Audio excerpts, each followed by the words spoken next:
We're still 2 minutes away. So yeah, I don't know, my video does not appear to be working.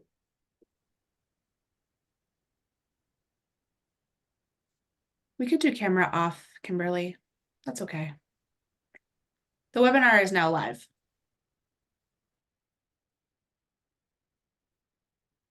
Okay. How do we see the attendees? Are they in a different channel? If you click on the participants button, you can see the list of participants who have joined.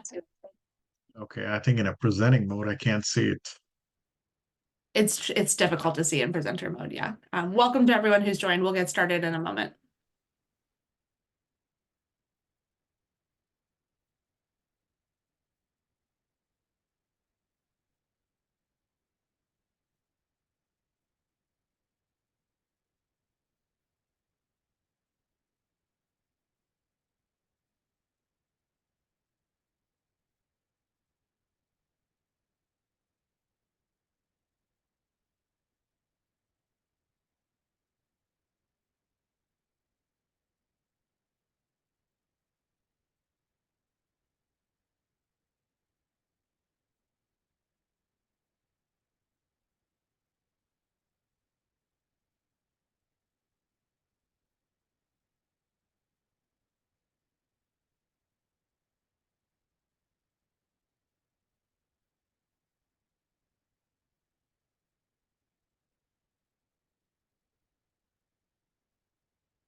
I see 63 participants have joined.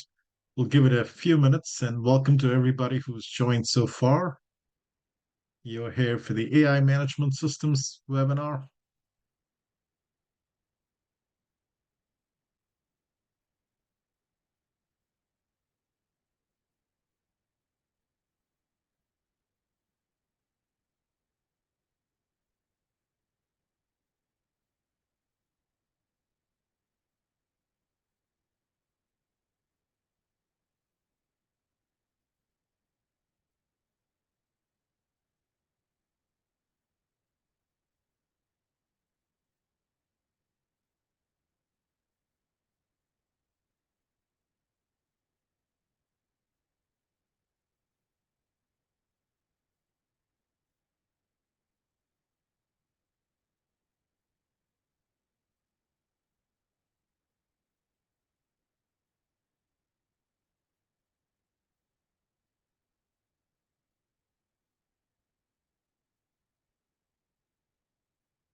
We'll get started. We have almost 90 participants. Welcome everybody to the INCITS AI webinar. Just for context, this is a second webinar in a series of webinars that we plan to have.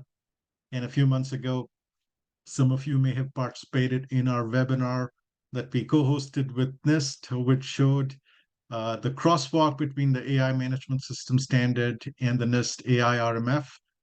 And we had mentioned that the AI Management System Standard would launch towards the end of the year. We are pleased to share that it did launch. And in this webinar today, we will be getting into details about the AI Management System Standard. And we have experts who've actually played a role in helping shape the standard. And we're privileged to have them actually explain various portions of the standard today. So just the agenda today. We're going to go through a lot of material. As you know, it's a 3-hour webinar, and we're going to start with the very basics of understanding water management systems. We'll understand what is specific to the AI management system. As you all know, management systems have been used in the past with a lot of success, but AI poses a few changes, and we'll get into details of that. We'll talk about clause 4, which is context of the organization, then the planning. And we made sure to include a section in terms of how a management system standard could be used in a small business, also a startup, realizing the fact that there are a very large number of AI startups. Then we'll go into the critical portion of impact assessment, then the AI system lifecycle and data, and we'll finish with information and use. And this is a pretty packed agenda, and we have the experts. As each one of them speaks, I'll introduce them. We'll start with our keynote from Jason Oxman. Jason is the president and CEO of the Information Technology Industry Council. This is the global trade association representing the world's most innovative companies. Jason has 25 years of experience in policy advocacy. And given this time of consequential change, we are really fortunate to have him in this leadership role. I'll request Jason to give a few keynote remarks to set the seminar off. Over to you, Jason. Rohit, thank you very much. And hello, everyone.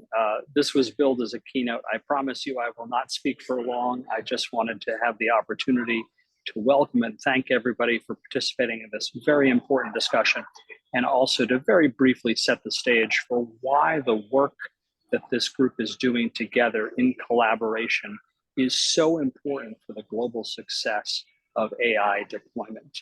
You all know, as volunteer leaders in the industry standards body that you work in, that the development and adoption of voluntary consensus-based industry-driven technology standards are playing a crucial role in driving AI innovation and facilitating international trade, innovation, reduction of market access barriers, and contributing to global economic growth. These voluntary consensus-based industry standards ensure that products and services are compatible across borders, they foster economies of scale, and they create a common lexicon for trading partners around the globe. The work that's happening here in this body and across AI standards bodies around the world are serving as valuable tools to ensure the successful deployment of AI. And I want to express appreciation to all of you who are volunteering your time and talent to participate in standards development activities here in the AI space and across the work of INCITS, because these are valuable tools that will foster innovation around the world. And as to AI, and specifically as to AI risk management, we know that fostering the objectives of global policymakers for safe, secure, and trustworthy AI are particularly important. So by establishing benchmarks, standards are helping facilitate innovation and technological advancements and structured governance through effective risk management. Now, the environment in which the work that's happening here in AI standards is taking place has never been more complex than it is now. And many countries around the world, many jurisdictions are beginning to consider how best to address AI risks and AI governance, and relying on international standards will promote interoperability, will foster a common lexicon, and reduce the complexity and cost associated with complying with multiple risk management regimes around the world. And that's one of the reasons I think the work happening here is so important. And I'm so pleased to see so many people interested in becoming a part of this work, because international technical standards bodies like ISO, IEC, and technical experts like the ones you'll hear from today in industry and from government agencies must be at the forefront of development of AI technical standards and best practices. It is voluntary industry experts gathering together who are best positioned to provide perspectives on existing technical gaps, which may need to be bridged with the creation of new standards that support technology innovation. So ITI, as Rohit mentioned, is the Global Trade Association of the technology industry. We are very focused around the world on promoting risk-based approaches to AI. And as all of you on this call today know, policymakers around the world are asking one very basic and very important question. And that is, do they need to step in and replace what normally would be voluntary industry efforts with regulatory and legislative approaches? And we believe that that is not always the right answer. We do accept, as policymakers are analyzing this, that risks do need to be identified and they need to be mitigated in the context of specific AI use. This, of course, will help policymakers determine use cases or applications that are of particular concern, and also at the same time avoid overly prescriptive approaches that may serve to stifle innovation. That is, of course, our true fear in the innovation economy, that regulators and legislators take approaches that are overly prescriptive and prevent the kind of innovative tools that we are all involved in deploying to the market from being available to all. A risk-based, context-specific approach is going to be the most effective means of addressing any concerns that may be associated with AI, while simultaneously allowing for innovation and agility in the development of AI applications. The AI development process is fast evolving. It's highly varied between organizations, and it's geographically and technologically diffuse. And that's a good thing. We want to see this kind of innovation happen in different ways from different organizations and different geographies. But all models themselves have potential to be complex and commercially sensitive. And these factors combine to suggest that an extensive, prescriptive, one-size-fits-all approach to AI governance will face similar, if not greater, challenges than in other areas of technology policy. So I want to close by reiterating how important the work that's taking place in ISO IEC, and in particular the work that INCITS and its volunteer leaders have done to put together a voluntary industry consensus-based standard around AI management, how important that work is to telling a positive story to policymakers, that the industry gets it. We understand that there are risks in AI deployment. We understand the importance of industry solutions to addressing those risks. And we, most importantly, understand the importance of delivering the message to policymakers that we get it, that industry has a responsibility to do this important work, to do it well, and to provide assurance to policymakers around the world that industry will deploy solutions to manage risk in a way that allows all citizens around the world to benefit from the revolutionary possibility of AI. I greatly appreciate the opportunity to be with you today. I greatly appreciate the work of the INCITS team, both the talented staff and the dedicated volunteers. And I appreciate all of you tuning in today to learn how you can be a part of the continuing work that INCITS is doing through ISO IEC on AI standards. And my last request to all of you is to think of others in the AI ecosystem who should be participating in this work, and share with them information about the important standard setting work that INCITS is engaged in on AI, and share with them the importance of participating in this ISO IEC JCT1 initiative to make sure that everybody has a seat at the table, and make sure everyone who should be part of this solution-focused enterprise is in fact contributing. You're all volunteers working here, and we appreciate that.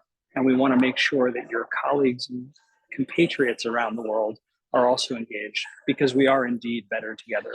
So please do share information about this work with others you think would be interested. Thanks again for participating today. Thanks for the opportunity to introduce this important session. And Rohit, thanks to you and your leadership for making this such a successful initiative right out of the gate. And I'll turn it back over to you. Thank you, Jason, for joining us. And we'll get started with our webinar where we have a few experts who are going to present various sections. We'll start with Kim Lucy, who is a very unique individual because she has a background where she's actually played a role in creating management system standards. She's also implemented these as the director of GRC at Microsoft for the last 10 years. And she's also been on the auditing side, where at EY, she kind of did the auditing portion of it. And she's going to actually introduce what is the management system standard and then talk about what's different for AI. I'll hand over to Kim. Over to you, Kim. In just a couple housekeeping notes, we will request everyone to please turn off your videos and also please be muted. I'll also request that if you have any questions, to please ask them in the Q&A prompt, and then we'll be having Q&A at the end of the webinar. And so, if you have to raise your hand, we won't be able to address any questions during the webinar, but we'll address them at the end. And our volunteers are monitoring the chat, so you may well get your answers by actually typing them in as well. Thank you. Thanks, Rohit, for the introduction. I'm going to try to turn on my video, although I seem to be having some issues with Zoom, so I don't think it's going to work. So I don't see anything in my preview, so I will just go ahead and leave that off and share my screen. Apologies for not being able to be here live, so to speak. Let me share my slides really quickly.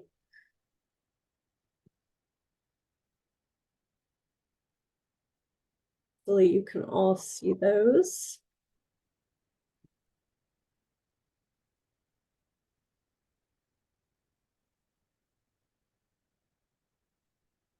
All right, so today I'm going to talk to you at the beginning of our session about an overview of management system standards in general, and then kind of what's unique about 42001 as a management system standard. And then later today, I'm going to be back, for better or worse, to talk a little bit more about one of the control categories in 42001 8.6. But as kind of an introduction into our day, I'm going to give a kind of brief overview of management system standards. I think probably a lot of you on the call today are familiar with management systems, maybe have a background in implementing them in your own organization, maybe a background as a certification body or auditor, testing management system standards, likely 27001, 27701, 9001. But just to make sure that we're all kind of have the same basic understanding, all on the same page, we'll do a quick overview of what it means to, to have a management system, to develop a management system within the standards world, and to use a management system within an organization. So to start at the very basic level, what is a management system? And what is a management system standard? So within the ISO world, a management system standard is based on what they call a high-level structure, or HLS. What this means is that all management system standards have the same high-level structure.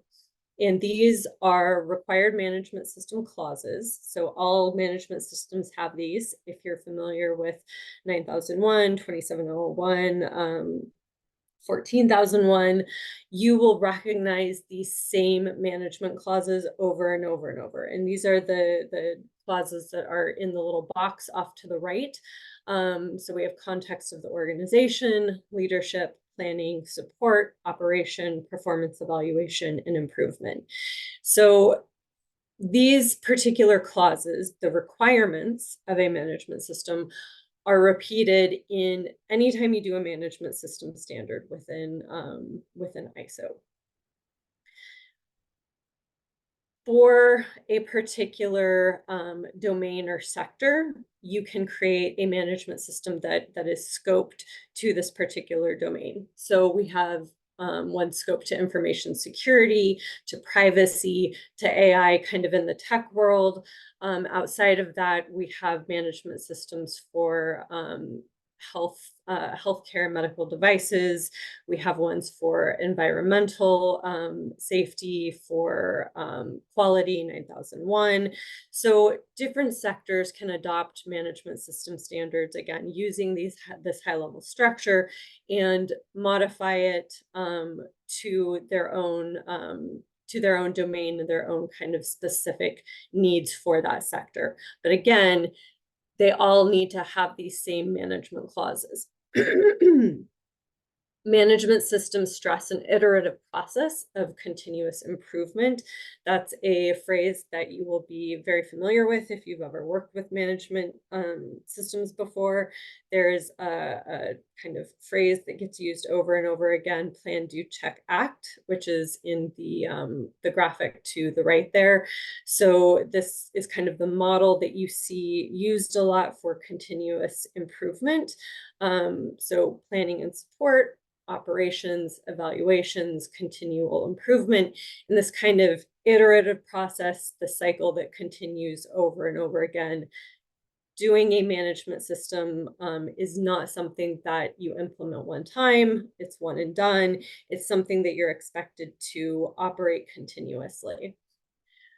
Another important aspect of management systems is that they are risk-based. We're going to have another presenter, I believe Emmy, talk about the section of 42001 that talks about risk and the concept of risk and the concept of a management standard being risk-based is a hugely important one. So when you think about management system standards, they are not meant to be prescriptive and tell your organization exactly what to do. They are meant to help guide your organization into developing processes such that you can create risk management procedures, figure out what are the risks for your own organization, and take action to mitigate those risks. And so this is a really, really important concept for all management systems, is that they are risk-based. The other important thing to keep in mind is that with management systems, they can be certified by a third party. So you don't have to be, but many organizations who implement management system standards do get certified by a certification body to the applicable management system standard.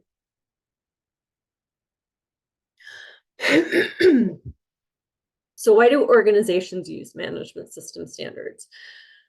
A big part of it is scalability. Management systems are very modular and scalable. So if you think about the amount of regulatory requirements that face organizations these days, particularly in the tech sector, which is not something that we've necessarily had to deal with in the past. Customer requirements for certifications. Management systems are a way to implement kind of a baseline set of horizontal requirements that can, at a broad level, satisfy many of these things and easily stack on top of each other. So if you implement, say, 27001 for cybersecurity, and then you are facing a number of requirements for privacy and decide to implement 27701, and then are facing a number of requirements for AI and decide to implement 42001, you can take all of these management systems, and because they're based on the same high-level structure, you can implement them in your organization in a way that is built on one another and using the same kind of base management system processes. You can also actually audit these within something that's called an integrated audit if you choose to. So rather than doing, 3 separate audits, if your organization wants to, you can combine these into an integrated audit where you audit them at the same time. Now that's an option that's up to the needs of your organization.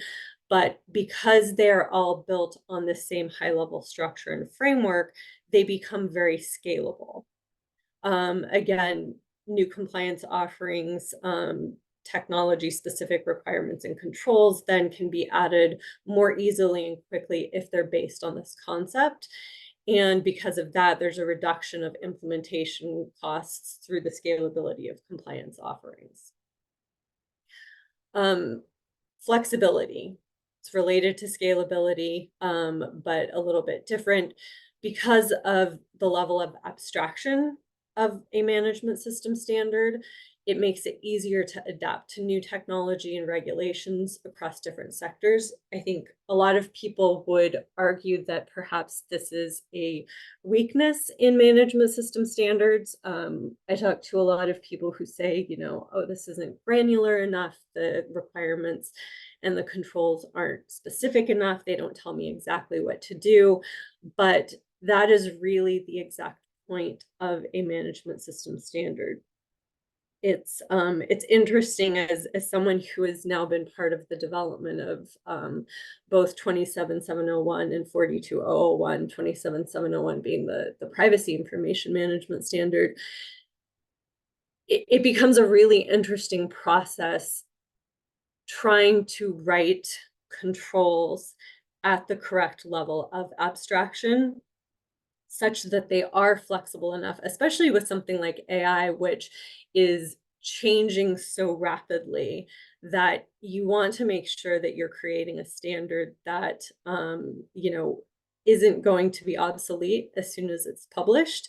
So creating a set of controls and a set of requirements that is flexible enough, both from a technology perspective, that can be, adapted. So it's written at an abstract enough level that it's useful, but also that is, across different regions, because these are international standards.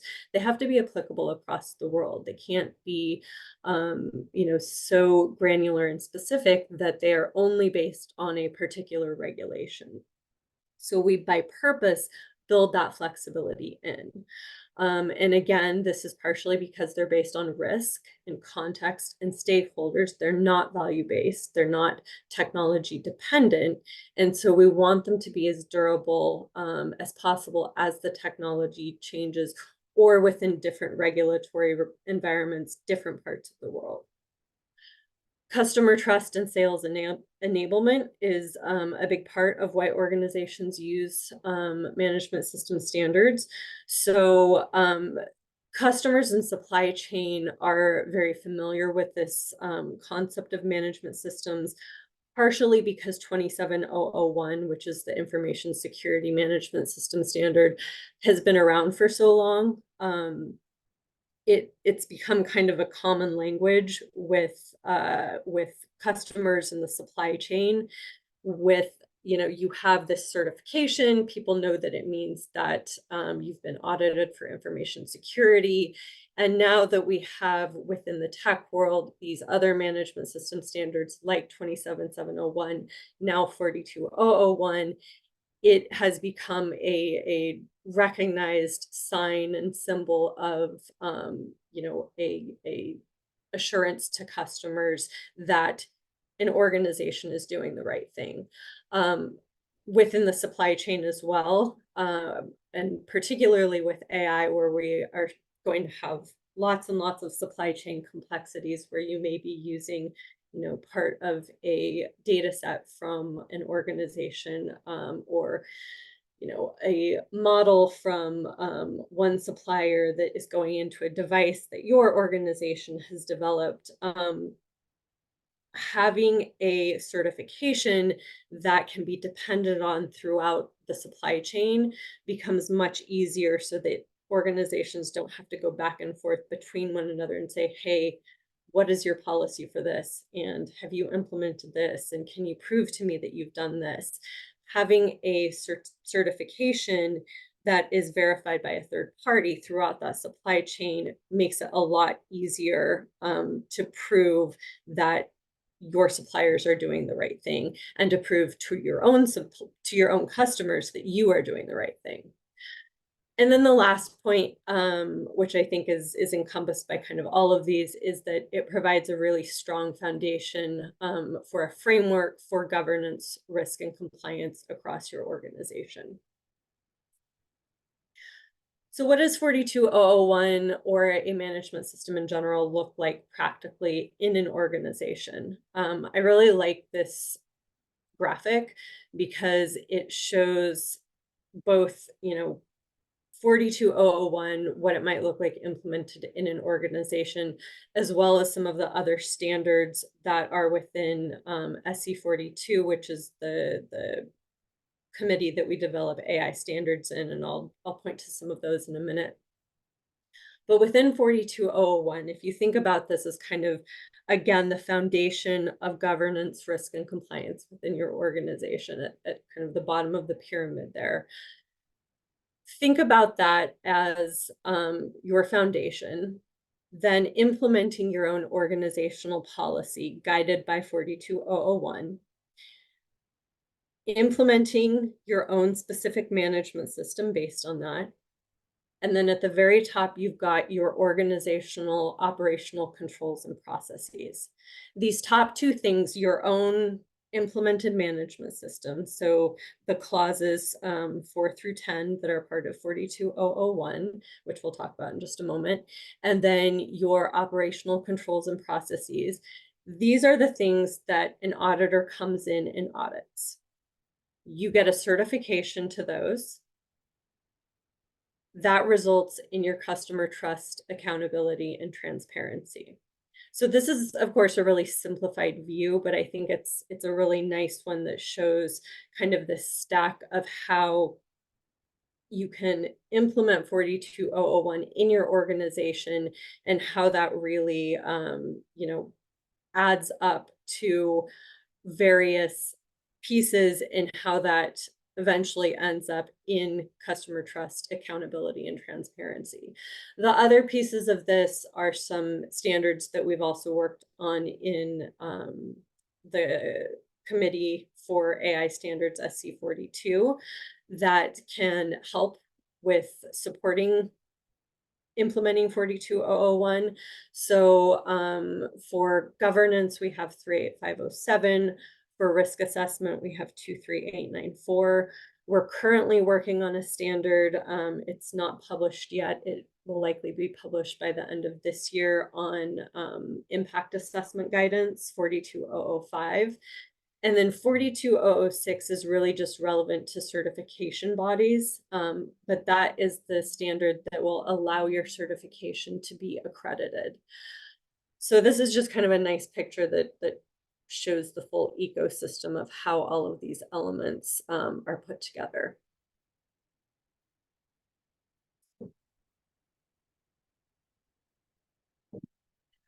And then moving on specifically to the 42001 structure. So just want to kind of highlight here again that 42001 is a sector-specific management system, and it is specifically focused on responsible AI. So there's a lot of, kind of facets of artificial intelligence that we could have focused on. There are facets of ethical AI and, transparent AI. We wanted to focus on something that was high level and encompassed or allowed the organization who is implementing this management system to really encompass many of these objectives. So ethics and transparency and accuracy. The kind of word that we decided to come up with as the committee was building the scope of this standard is responsible and responsibility. So if you read the scope statement down below, in the kind of areas that I bolded here, the standard provides guidance for establishing, implementing, maintaining, and continually improving an AI management system. And then down at the bottom, it's for organizations who develop, provide, or use AI systems responsibly in pursuing its objectives and meet applicable regulatory requirements, obligations related to interested parties, and expectations from them.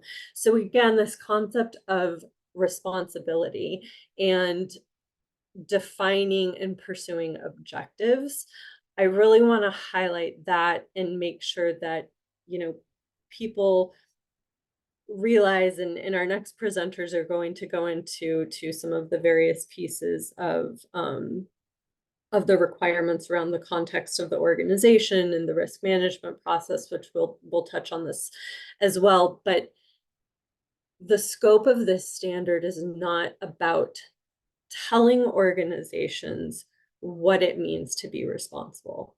It is about telling organizations that they must decide what their objectives are to pursue responsible development and or use of artificial intelligence. So as an organization, you need to decide what that means for you based on your context, based on where you operate, based on what your goals are. So that's a really important nuance, I think, in management systems, and specifically in this management system, that I think a lot of times people miss out on. And again,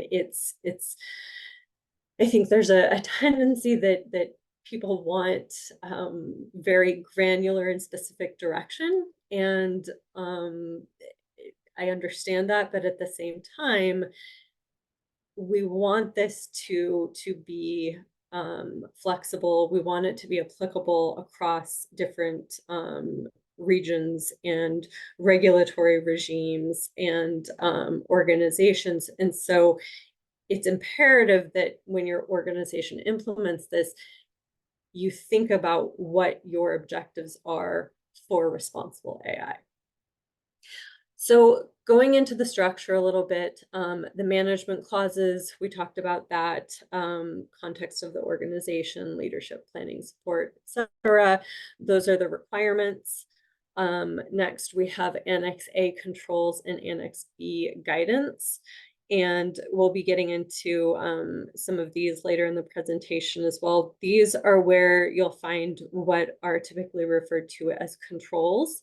And in Annex B, guidance for those controls. So we have things like policies related to AI system lifecycle, which is going to be of interest, assessing impacts for AI systems, data for AI systems.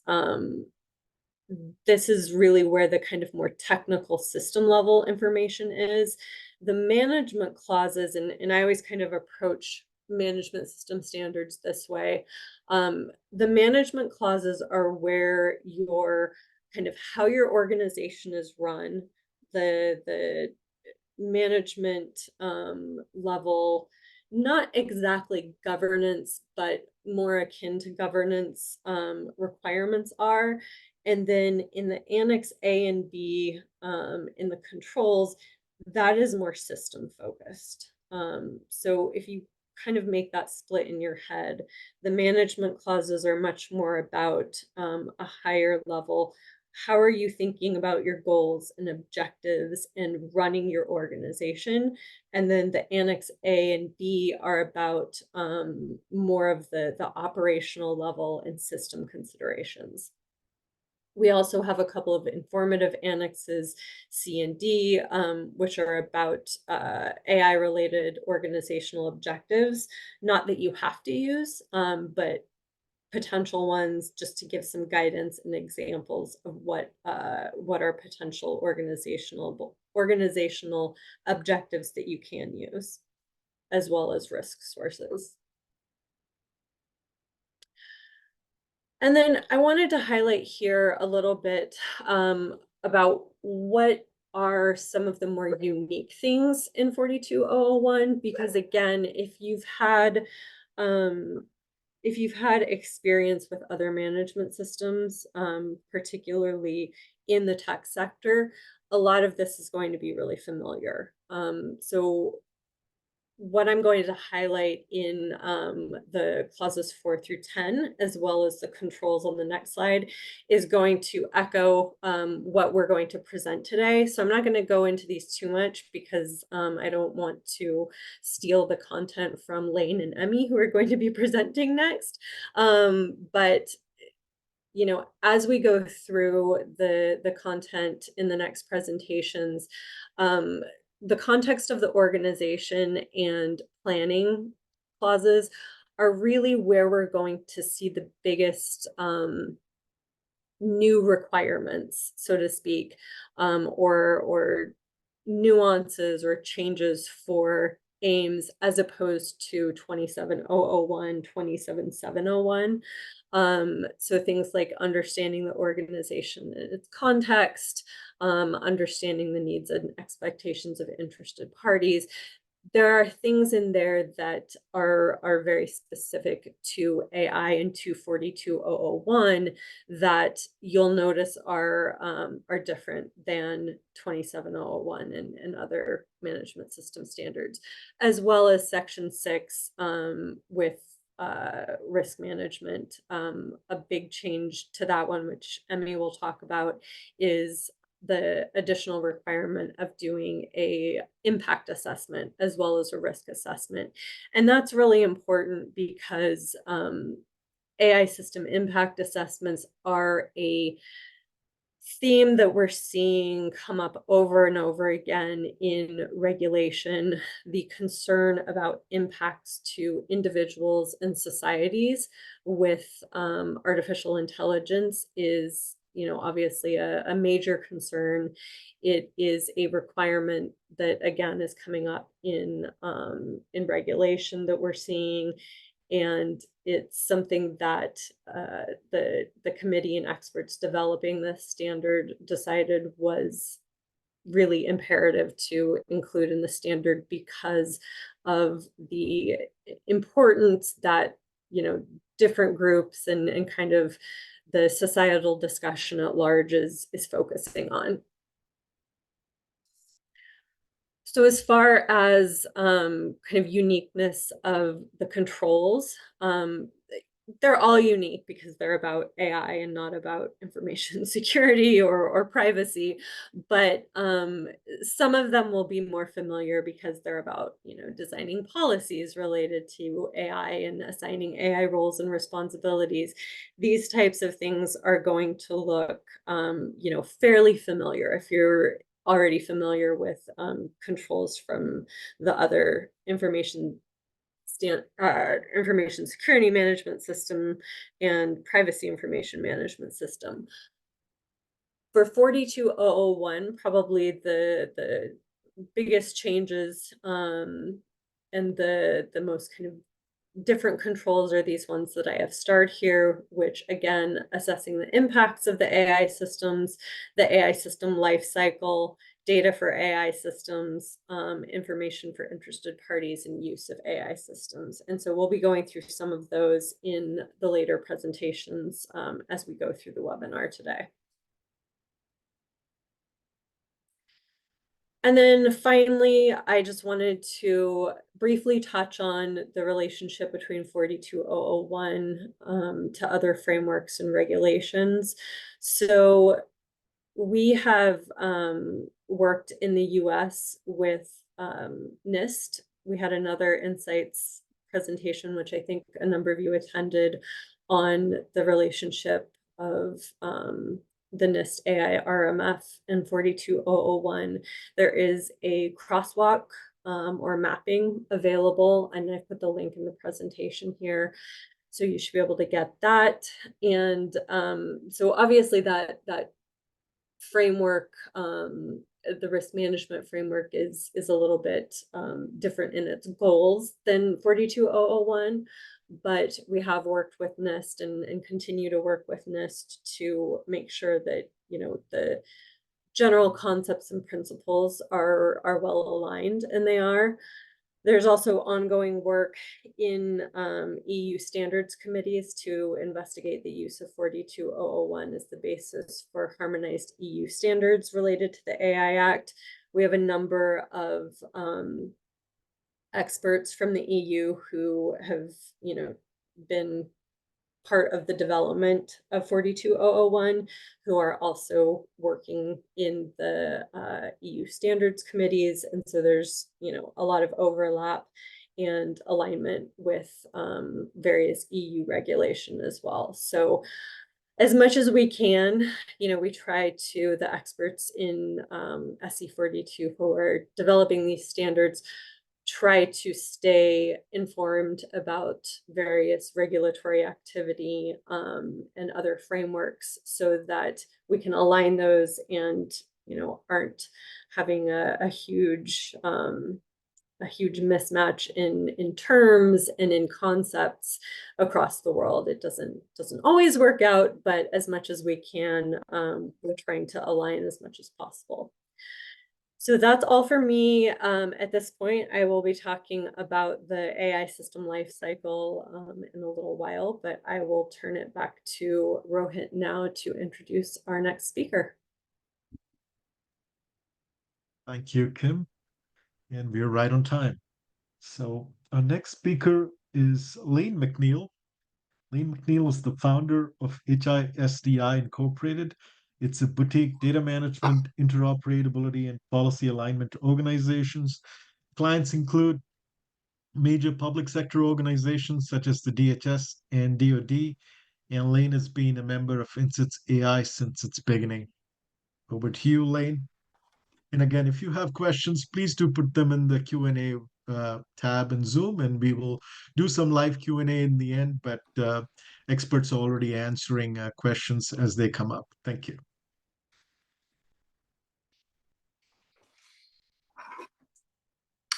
Okay, Rohi, can I just get a check from you? Is everything okay? Can you hear me?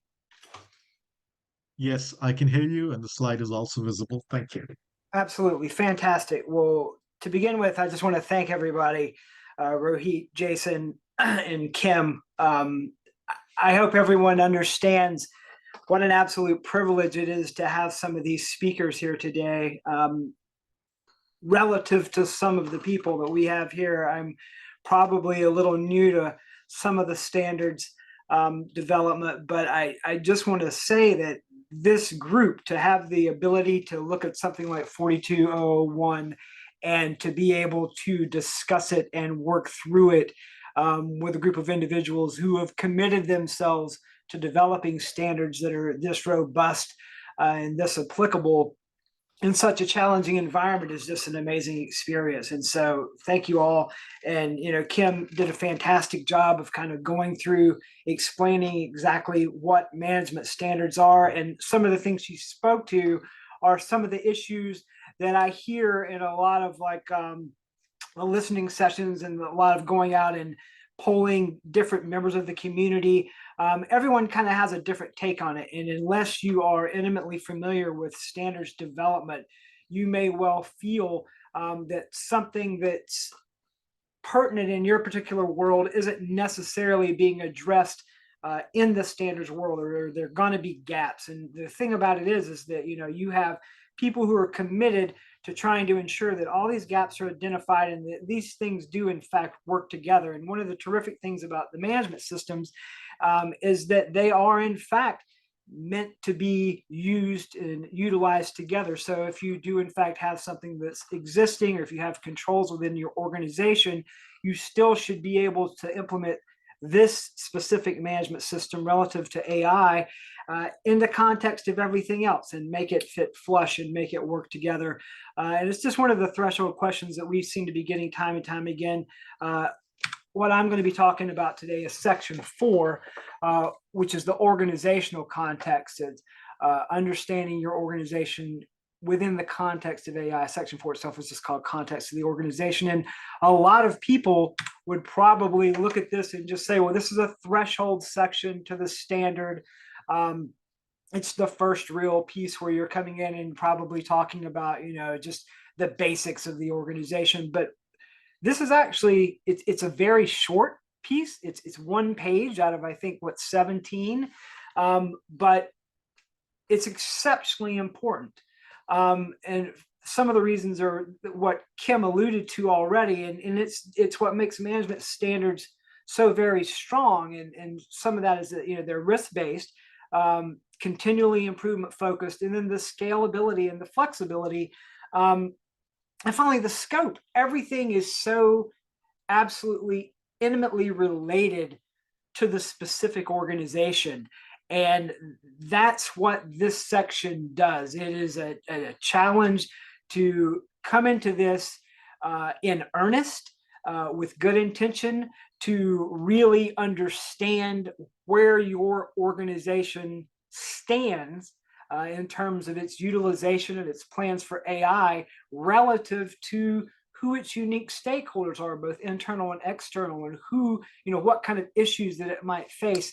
And that's what we're going to see here in section 4.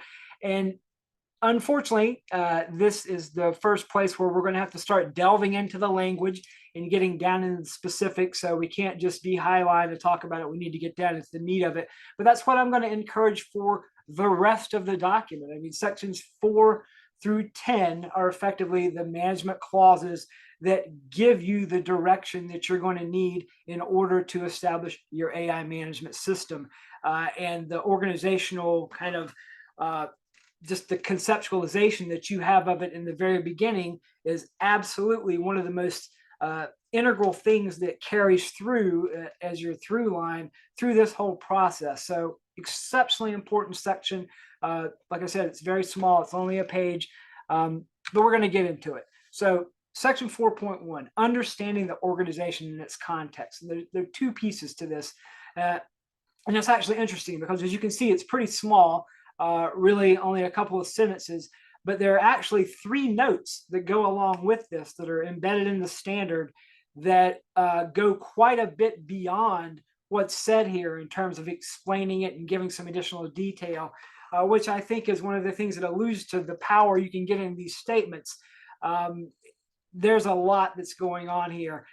Let's talk about the second one first. The organization shall consider its intended purpose of the AI systems that are developed, provided, or used by the organization, and determine its roles with respect to these systems. So one of the threshold considerations here is just to look at your organization in terms of what its roles are. And when I mentioned the notes, you can go in, there's actually the 3 notes. The very first note references the fact that when you're talking about roles, and it specifically lists out, there's AI providers, there's AI producers. Within the producers, you're talking about developers. They could be operators, test and eval, different professionals, different domain level experts. These are things that you need to go in and understand that perhaps there could be multiple roles within an organization. It really depends on the organization's utilization footprint. When I say utilization, I mean things that you've developed, things that you may provide to the consumers, or things that you use yourself as a customer.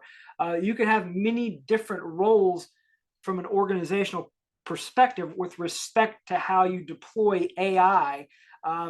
You could have a mom and pop kind of small business organization that uses a very limited kind of scope of AI. Perhaps you're using chatbots for your customer service, or there's some machine learning baked into some process somewhere, versus you could be a multinational trillion-dollar company that just has a multitude of uses of AI within your own operations, and yet you're also producing products or services which they themselves are AI products, and these are going out to different customers and partners to whom you're going to have some type of duty. So the very first thing you want to do is to go in, establish your roles, understand your usage. So if you look at it in terms of something like an enterprise architecture for an organization, and you know where all the flow through of the business processes, you want to understand where your AI touch points are going to be within that process.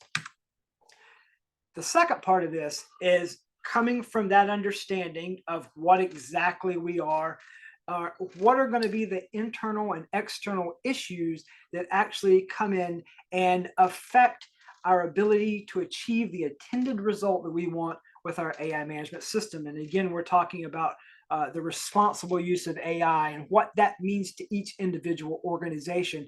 And again, here it's going to be intimately familiar with what you as an organization need and want to do. And so when you're looking at external, that could be anything from regulations. We talked about the EU AI Act. We talked about the White House AI Executive Order.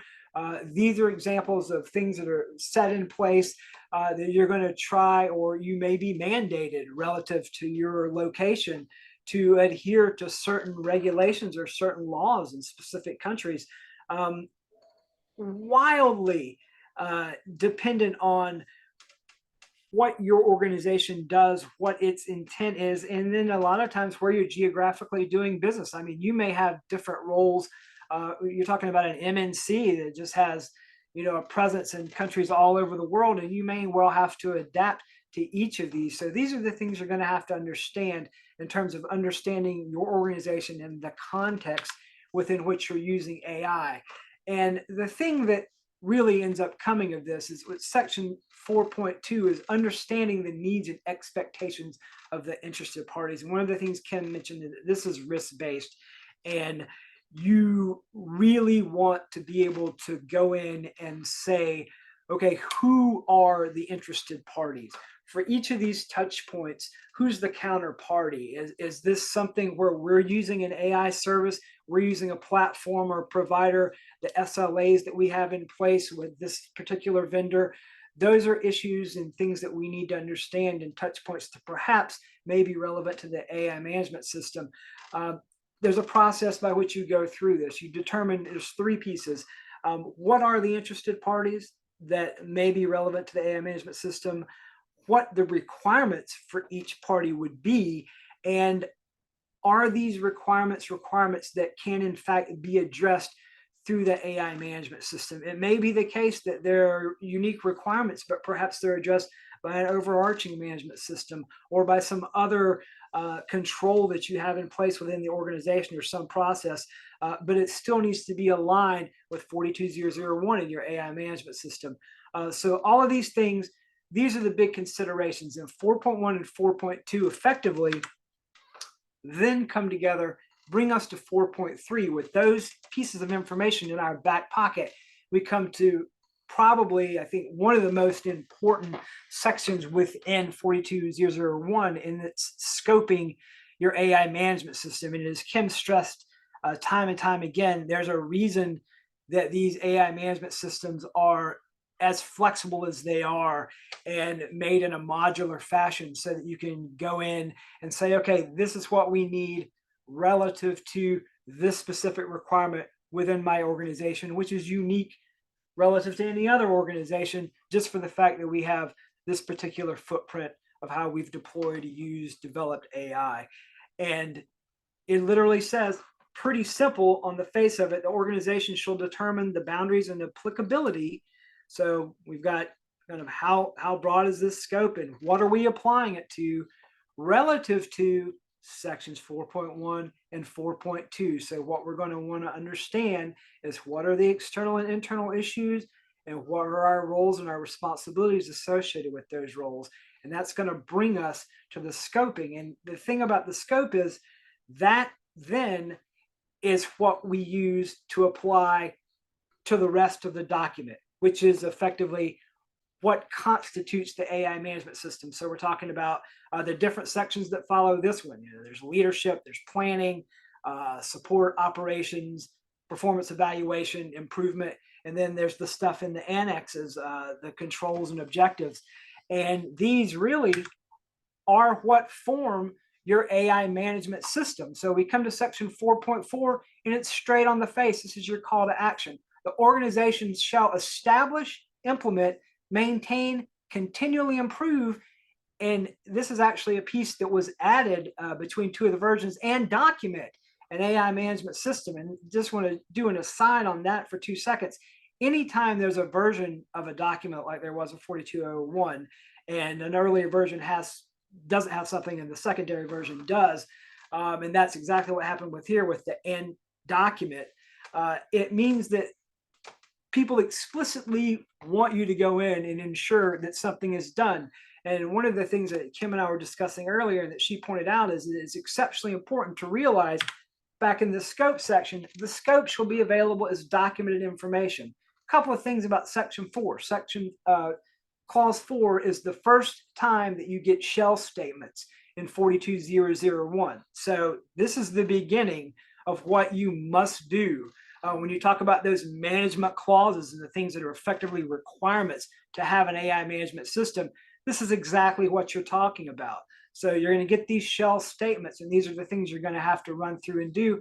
And, 4.3, the scope shall be available as documented information. Now, one of the things I want to caveat is just to say that there's a substantial amount of documented information and artifacts that are going to be required for the entirety of the AI management system when you think of everything together.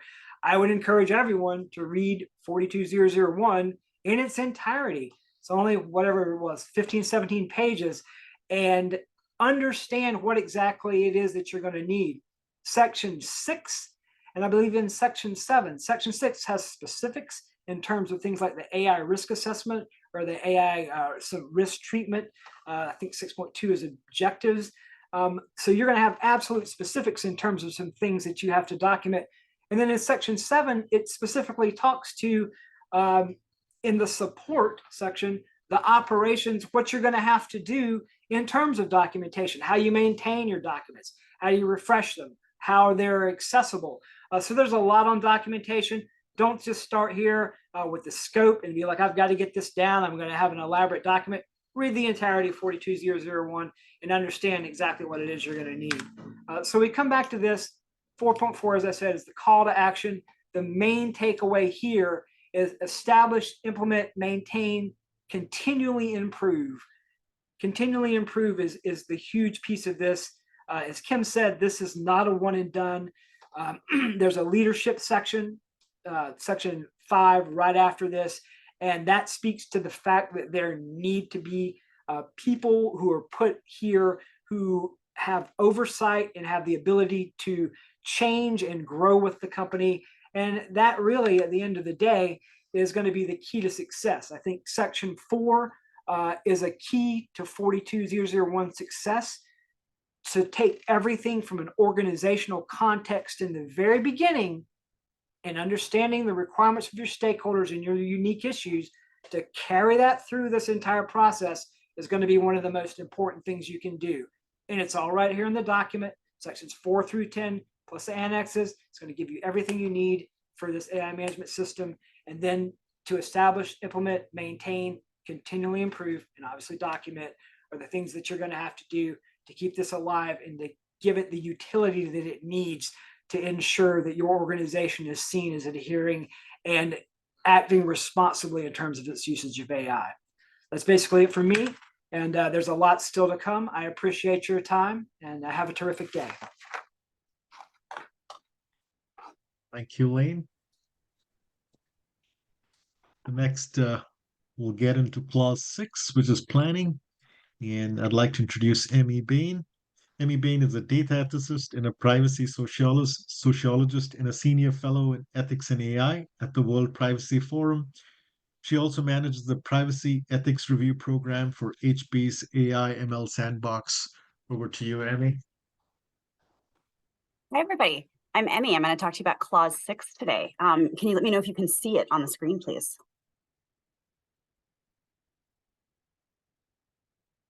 Yes. Yes, we can. Yes. Okay, perfect. Thank you.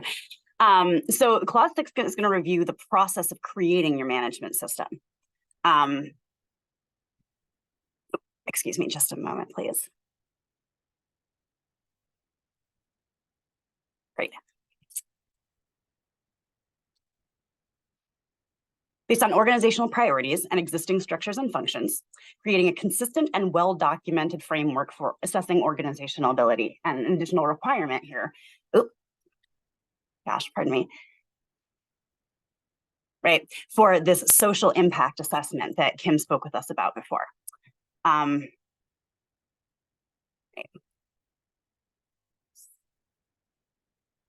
Thank you. Sorry, I'm just getting situated here.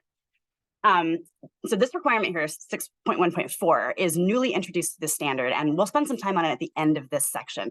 But to start, we'll begin with the planning of the management system itself, as Kim said, something that is a continual independent structure, which with deliberate implementation can leverage the existing systems that you have and functions to ensure that the AI management system that you are creating here is effective and consistent.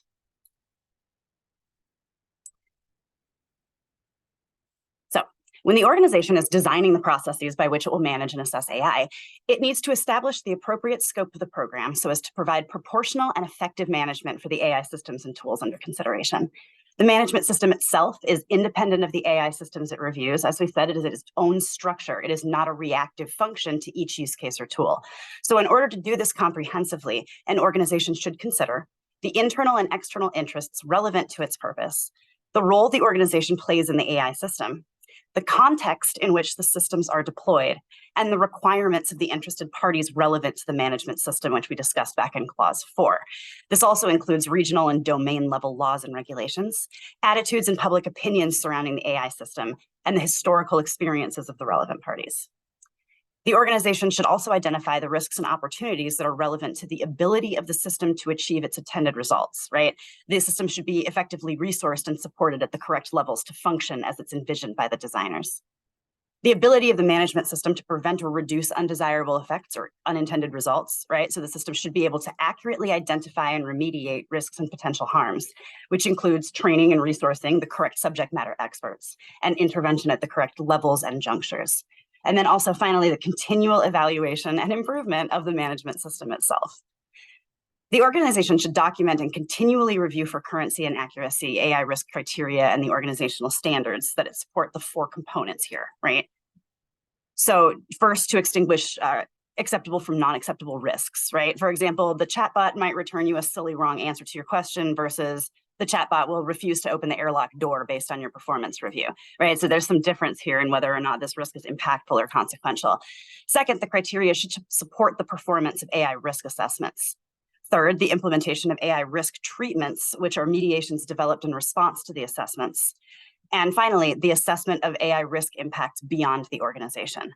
So more on the amount and type of risk an organization is willing to onboard can be explored further in our continual ISO standards. Right. Yeah. So risks and opportunities, AI systems should be determined based on the type and application of the system.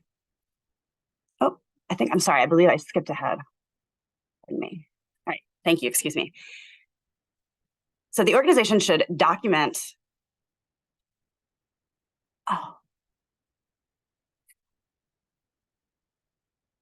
okay, excuse me, I'm sorry. The organization should identify risks and opportunities relevant to the domain and application context of the AI system, right? The intended use of the program itself, right? The context in which your use is going to operate. Right, so an AI system that is a third party that might simply work on public-facing documents is not quite the same as a generative AI that will answer questions based on open text fields, right? So the organization should be planning for how they will address the risks and opportunities based on these undesirable effects or unintended results, right? So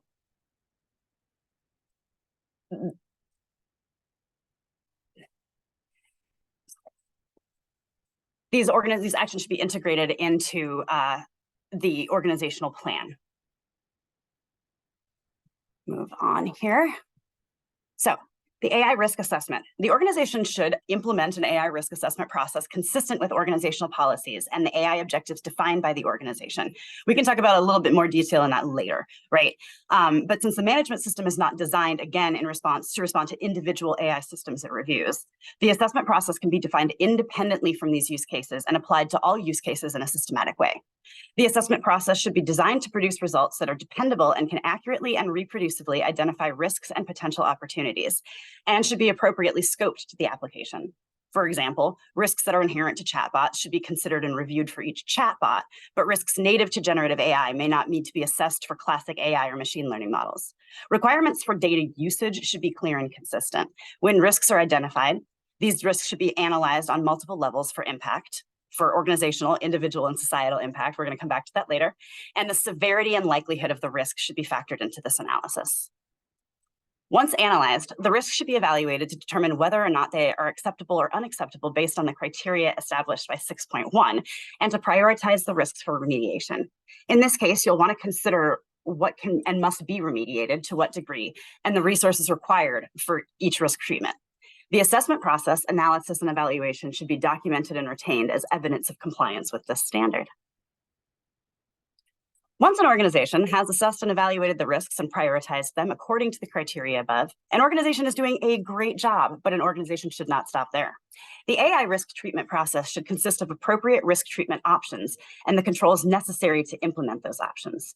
The list of controls for meeting organizational objectives can be found in Annex A of this document and should be reviewed to ensure that no relevant controls have been overlooked.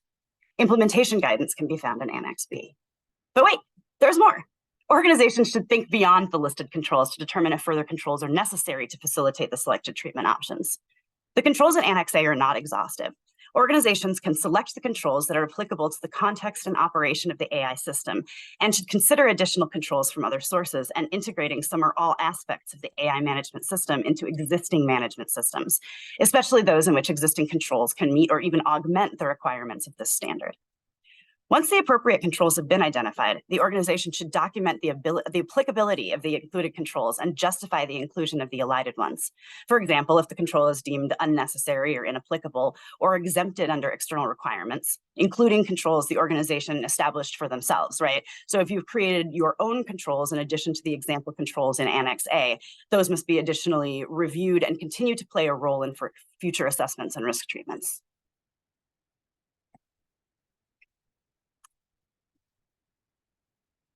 Great. Once the controls have been justified against the inclusion criteria, the risk treatment can be formulated. This includes approval of the proposed measures and an acceptance of the risks the treatment cannot resolve. This often requires leveraging the multifunction and multi-level aspect of this standard, right? Since the approval must be documented and the approver must own the risk, which is why this should be implemented at multiple levels in the organization, because sometimes this needs to travel upwards. The controls that comprise the ultimate treatment plan should align to the objectives established by the organization, be documented and made available by the organization, be communicated within the organization and also to these appropriate interested parties that we discussed earlier, the ones that may be directly or indirectly affected by the AI system. As with all our processes, and I know I say this a lot, but folks, you're going to want to document this one and retain a record of these control and remediation processes as evidence of compliance with this standard. All right, the AI system impact assessment. While the majority of this clause and the surrounding standard are comparable to existing standards, as Kim has walked you through, the documentation and processes required for compliance are otherwise consistent, except that this section contains a requirement that is unique to 42,001. Technology has always been a source of change in society on a significant and often unexpected level, and many standards exist to address the potential for wide impact. The risks and opportunities inherent to AI are in some cases distinct and exceptional, which is why a specific AI system impact assessment is necessary. AI operates on a grand scale. It can have consequences ranging from unique to global. Organizations should design and document processes for criteria for assessing risk on multiple levels to individuals or communities, to or within the organization, and to societies based on the foreseeable use or misuse, unintended consequences, and the social and technical context in which the system is deployed. If the circumstances lend themselves to such a thing, you can launch discipline-specific assessments like privacy, legal, or additional security review might be indicated by whatever AI system you are reviewing at the time. And if you guessed that documentation of this process and the results of each impact assessment would be mandatory for compliance with this standard, you are correct. These documents should be made available to interested parties identified by the organization. So, the management of AI systems, the actions, accountability, and the mitigations distributed throughout the organization. Similarly, the organization must establish relevant objectives for multiple functions at multiple levels throughout the organization. Annex C of this document will give you some examples of risk management objectives, and you can determine what is required for your organization depending on the context and type of the AI systems that you are reviewing and deploying. So in pursuant to this standard here, AI objectives should be consistent with your AI policy. be measurable so you can be accountable for how well they are improving continually, take into account the applicable requirements, be monitored, communicated, updated as appropriate, and as you may have guessed, documented and available. When you're planning how to achieve AI objectives, the organization should here determine, what are you going to do? What's the scope of the objective? What resources will be required to achieve and monitor the objective? Who will be responsible, designating again at each function and level who is responsible for the ultimate achievement of these objectives, when the objective will be completed and how the results are evaluated. What's the metric of success for using this system? A final part to Clause 6 recommends that you don't just rampage around with your changes. The implementation of the management system and the updates should be deliberative and proactive. Even responses to an urgent event should be planned and scripted to the degree possible.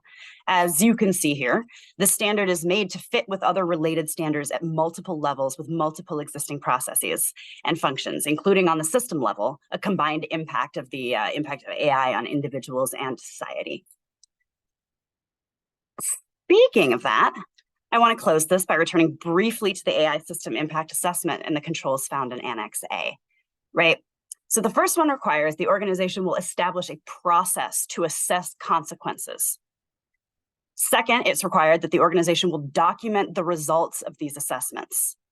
And third and fourth, they require the organization will assess independently the potential impacts of AI systems to individuals and potential societal impacts. A newer aspect of this standard is the need to consider the impacts of AI systems on a societal scale. Since AI can process an enormous amount of data at a very rapid rate and can identify and perpetuate patterns and subconscious biases at unprecedented rates, we want to consider the way that AI might impact us as people at multiple levels and consider the impact to persons, their communities, and our shared society that might result from the implementation of AI systems. So here we have a couple examples of this, the individual impacts such as discrimination and stigma, but then also thinking about larger societal impacts, such as lack of representation, large-scale mass surveillance, and facial recognition, and ultimate erosion of civil rights. So some things may seem small and have a smaller group of stakeholders, but thinking about the very specific impacts of AI on society and how we are evolving in response to our technology is an important component of this standard. And I very much appreciate you for joining me for this Clause 6 of 42001. Thank you so much. I'm going to turn this back to Rohit to continue our journey. Thank you, Amy. Our next section is going to talk about how to use 42001 in a small business or a startup. We have two speakers. We have Dr. Kwan. Dr. Kwan is the professor emeritus at the Lucas College and Graduate School of Business at San Jose State University. He's also a board member of the INCITS board, and he's been an editor of TR 5259, which is Visualization Framework for Data Quality, and he's been a member of INCITS AI right from the beginning when we formed as a committee. The other speaker who will be joining Dr. Kwan is Valerie Pillode. Valerie is actually my former colleague from Intel Corporation, and she's a multidisciplinary professional with 27 years of experience in both small and large semiconductor corporations in implementing a variety of conformity programs. We're glad to have both of them here talk us through this section. Rohit, thank you. Thank you for the introduction. I'm going to start the presentation first, and then Valerie is going to join a little bit later. So let's go to the next slide. So this is basically a synopsis of the contents that were presented by the previous speakers.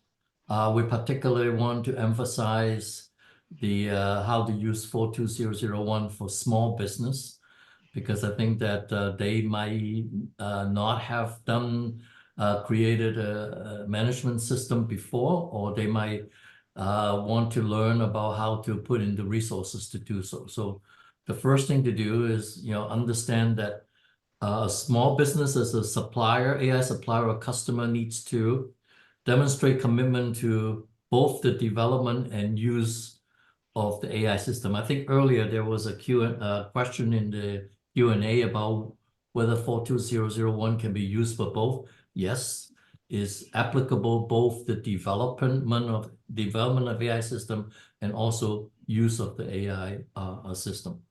So the commitment of the developer or the use of internal governance. So you saw some examples of that.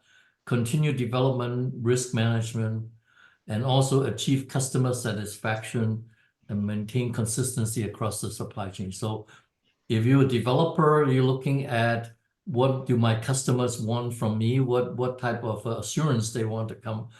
They want us to provide them as part of our product. And also as a customer, you're going to look back and say, what are you selling me? And what type of system do you have to assure that you have the right product and so on? The second point here is that creating AI system like 42001 bring value, quality, reputation, and trust internally, so that you as a group internally will understand, the employees will understand what you're doing and be able to say that we are producing a good product according to the standard. And also to the external to your customers and also to other members of your supply chain that you are doing the right thing. And as Kim mentioned earlier, that 42001 can be applicable to different domain and different sectors, not specific to one.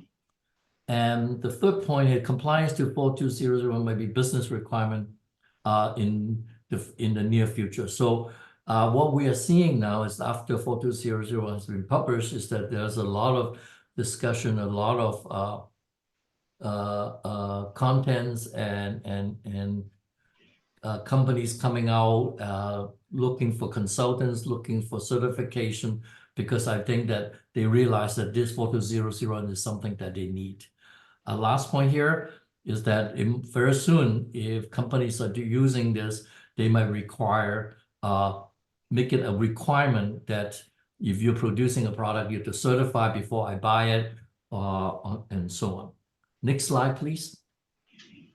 So here are some possible approaches to getting familiar with ISO IEC 42001. So on the left-hand side, you see that you can get a copy. It's been published. It's available at the ISO website. So some of the speakers have mentioned is appropriate for if you want to do something with 42001 to get a copy and read through it, even though it's kind of as Lane has mentioned, it's kind of long, but it's a very good document. The middle part right here, you see that there's a lot of stuff out there on the internet about the analysis and training for 42001. So the first item here, as you see, is that ISO actually produced a very short video explaining what this is. They are free. The middle one is BSI from England. They also have a good intro. And the third one is Techno. So there, if you do a search online, there's a lot of stuff out there. And then the third item here is join an interest group.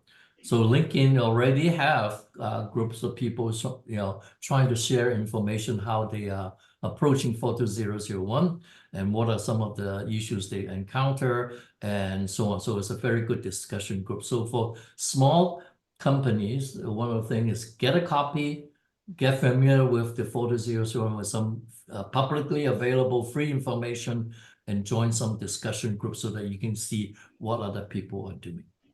And by the way, the pointers here are not endorsement, they're just pointers to it. Thank you. So let's go to Valerie. Please continue. Yeah, great. So now you know how to get familiar with 42001. So what's next if you need to implement the standard? Well, probably putting a team together would be next, right? And you might be thinking, we're a small organization, we don't have the large muscle that larger companies can flex, and that's true. But doesn't mean that you don't have resources available to tap into, or at least to consider, right? Internally, you probably have some experts, right? Pulling them in is probably a good idea. They won't have bandwidth, but as a minimum for consultation, to get them to participate in some of the activities of the implementation, right? And quite frankly, bringing in these experts, we cited a couple of them here, but there might be others in your particular situation. It will go a long way. Along the way, especially as you get closer to the finish line, there's probably going to be a pride for the accomplishment that's going to build up. Also, keep in mind, some of these individuals you'll involve, they're going to continue growing in your organization. They might become managers or directors. And that culture that's being built by that implementation team, it can carry through and go a long way. You've heard already several times, right? This management system you'll put in place, it will have to continue evolving. It will have to grow. It will have to continuously improve. And having that culture from the get-go, as you're still small, is actually a great asset for you. Okay. My personal favorite is the software engineering teams. I mean, they're usually so creative and resourceful. I've seen them put together management systems for quality in particular, but that were so creative. Wiki pages and homegrown automation tools that, quite frankly, even impress the external auditors. So don't underestimate them. You probably also want to start thinking, if you're implementing 42001, you probably want to start thinking early on about putting together an internal audit team. It doesn't have to be large. Maybe at the beginning it's going to be 2-3 people. And over time, it will probably grow. But auditing, internal auditing is an absolute key in every management system standard, okay? So that's internally. Now, externally, you also have some avenues you could consider and explore, right? There might be a business imperative for your organization, for your company, or a business advantage at seeking certification to 42001. There are a number of reputable registrars you can go and select from. By the way, regardless of certification, all of them, as well as a variety of other companies, will have external training available to you, as well as internal audit training, actually. You might want to consider that for yourself, for your implementation team, for your internal audit team. That's usually a good return on investment, okay? But coming back to the selection of registrars, what's going to really work out for you is if you look at it as a two-way engagement, right? If you look at it from a partnership perspective, it will go a long way. But that means be involved in the process, right? You can actually ask for bios of the external auditors that your registrar is planning on assigning to you. You can talk to these auditors, right? Some form of a simple interview, just to make sure that it's going to fit you, that it's going to fit the culture of your company, of your organization, that they have some knowledge of your industry, right? And once you have these auditors selected, look at it as a tight collaboration. I can't stress enough how rewarding and useful it is when you really have that close connection. You can get some tidbits from them. You can get some form of direction. There's nothing like external auditors being excited to come and see you year after year and see the improvements you're making to your system, okay? Now, one thing they cannot do is provide you consulting services. That's just not allowed.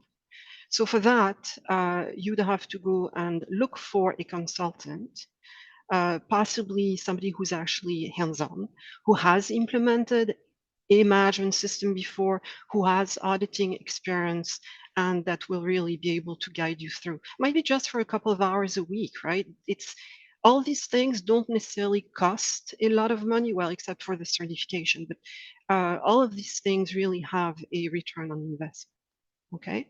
There's a third avenue that might work for you, and that's actually to look at your customers and your suppliers. Maybe you're a strategic a supplier to a particular customer, or your business is strategic to a supplier, and they're also in the need of implementing 42001. Maybe there's possibility to tag team, or if not, to have checkpoints along the way, right? To share maybe some of the insights. One thing is for sure, and that was stressed in the prior presentations as well, get clarity on what your customers and or consumers are expecting, are looking for in terms of AI from you.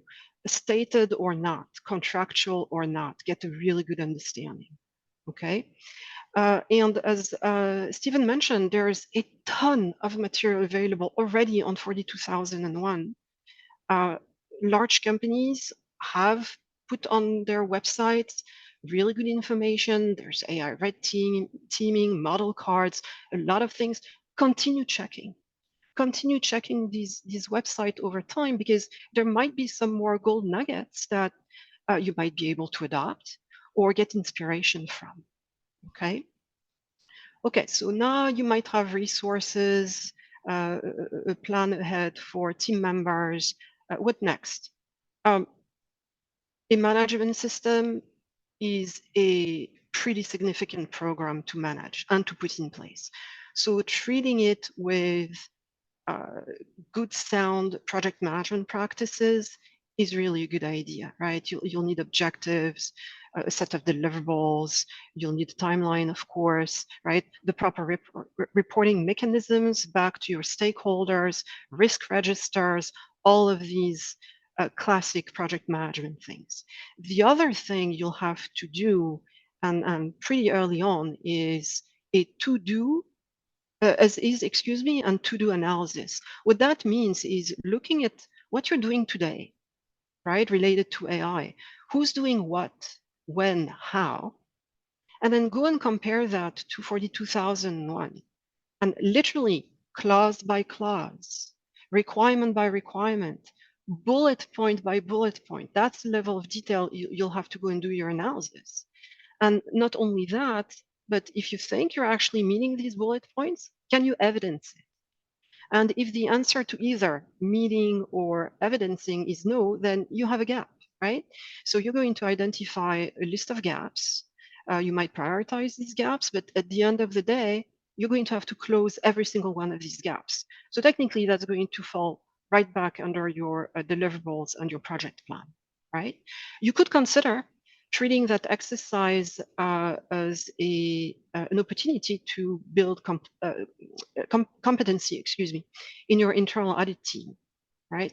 It's not quite internal audits you'll be conducting, but some of the skills you need to do that gap assessment, they're going to be common. So not necessarily a bad idea to get your auditors trained that way. All right. As was mentioned before, 42001 does allow, if not encourage, integration. So for example, if you already have a management system in place, or if you have processes in another domain, say privacy or security, that are pretty similar to what 42000 is asking for, you don't have to recreate the wheel. You can just go and augment what you already have in place, add additional steps, additional controls, or documentation, right? And make it a single system. But that's a determination you'll have to go and make for yourself, for your particular organization. There are cases where actually you might want to keep the management system separate, or the processes separate, right? It's going to be entirely up to you looking at pros and cons of each strategy. And we have a couple of typical processes listed here that are usually good fits for integration. Hopefully, we provided you tips that are useful to you. If you have additional questions, feel free to put them in the Q&A section, and we'll be happy to provide you additional pointers. With that, thank you very much. And Rohit, back to you. Thank you, Valerie. Our next section is on Impact Assessment A5, and our speaker is Muriel Acosta. Muriel is the Corporate Program Manager for Product Safety at IBM. where she has a responsibility to ensure IBM products meet with all safety requirements in the Americas. She's also been a long-term member of INCITS AI and a contributor to SC42. Over to you, Mariel. Hi, Rohit. I cannot share my screen. It says you cannot start screen share while the other participant is sharing. Professor Kwan, did you Valerie, stop? you may need to stop sharing, perhaps. I'm sorry, Mariel, you're right. I thought it had stopped. My apology. It's okay. Don't you worry, Valerie. Okay, so I hope that woke you up. Nothing like technical difficulties to get some excitement into the mix.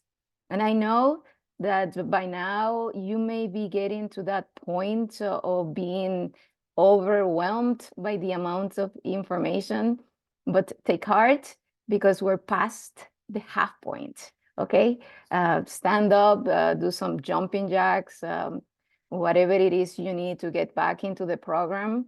And because you know that we're going to start covering now the annexes of 42001. And I know that annexes, that may sound like, okay, so I got the main dish, annexes, I don't need that, but you would be wrong. There is a lot of really good information and tips and details that will help you meet with 42001 in the annexes. My topic for today is A5, Section 5 on the Annex A, Assessing Impacts of AI Systems.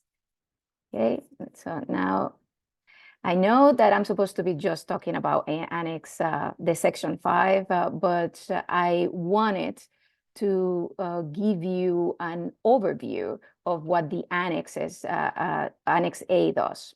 It provides with the organization with a way of addressing risks related to the design and operation of AI systems.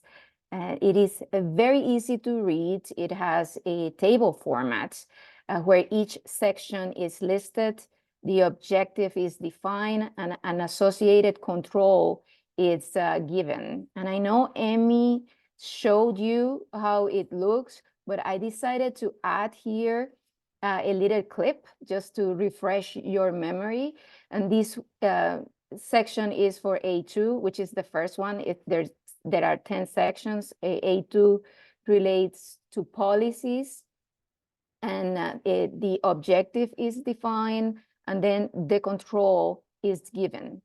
And I wanted to bring your attention to how it is phrased. In the control, it says the organization shall document.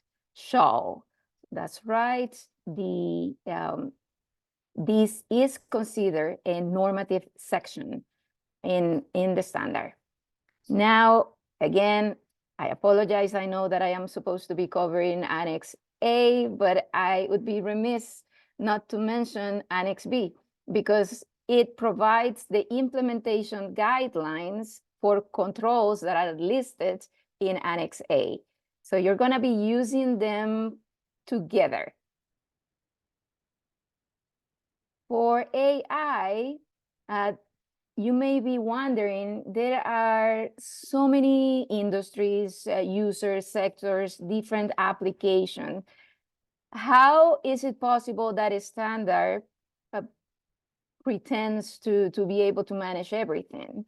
And we do, the creators of the standard did know about that, and it accommodated some versatility into the document. I have listed here some examples that I got from the text. Several times in the document, you're going to see should consider, but are not limited to. In Annex A, there is some text that mentions not all the control objectives are required to be used, and that the organization can design and implement their own controls. And that allows for the flexibility of new technology and specific items that belong to an industry. And from Annex B, you can see the organization can extend or modify according to their specific requirements and risk treatment needs. So it's good, do not panic. There are some other options that you can manage. Now, going back to my topic, which is A5, assessing impacts of AI system. The objective here is to assess system impacts to interested parties of the AI system throughout its life cycle. And in order to do that, you are going to have to consider several aspects that go beyond physical injury to a person, which is from some industries what they're used to when they talk about risk.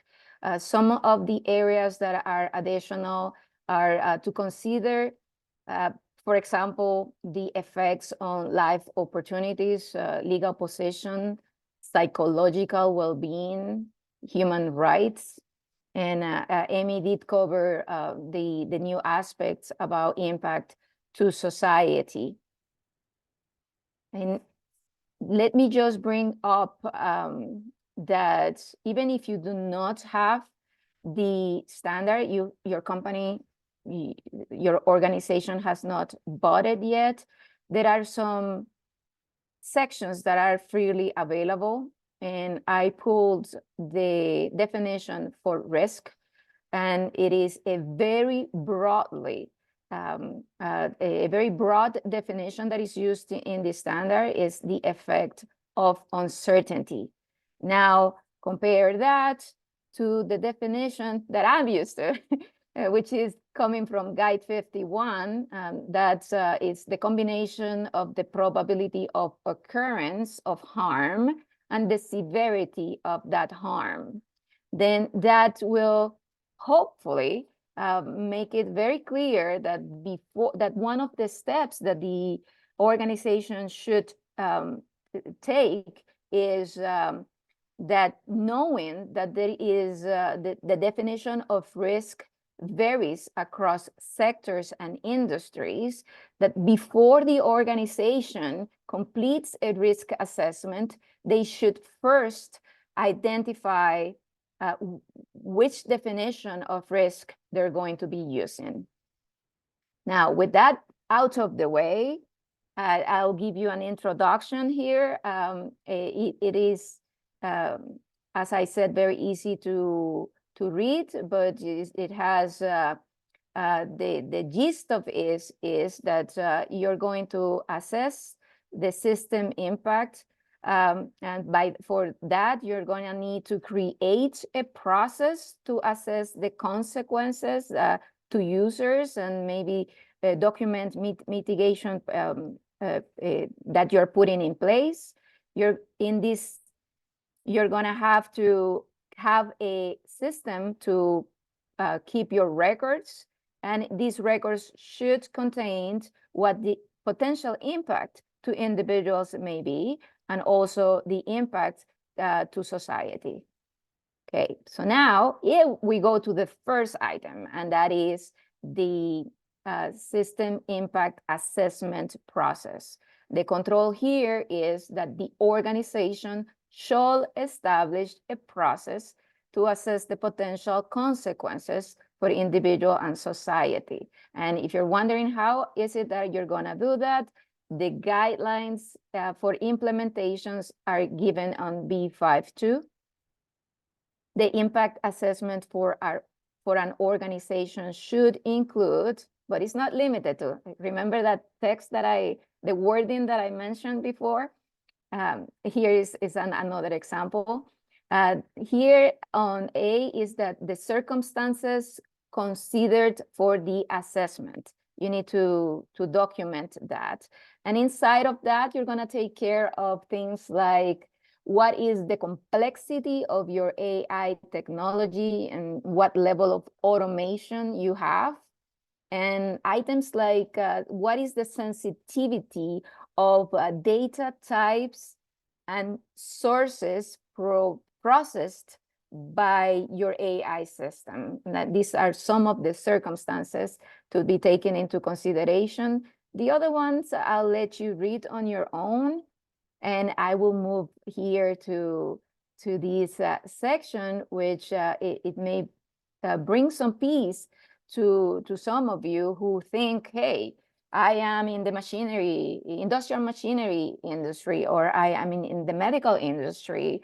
I am very used to, and I spend thousands of dollars and hours into documenting risk management. Am I going to have to start from scratch?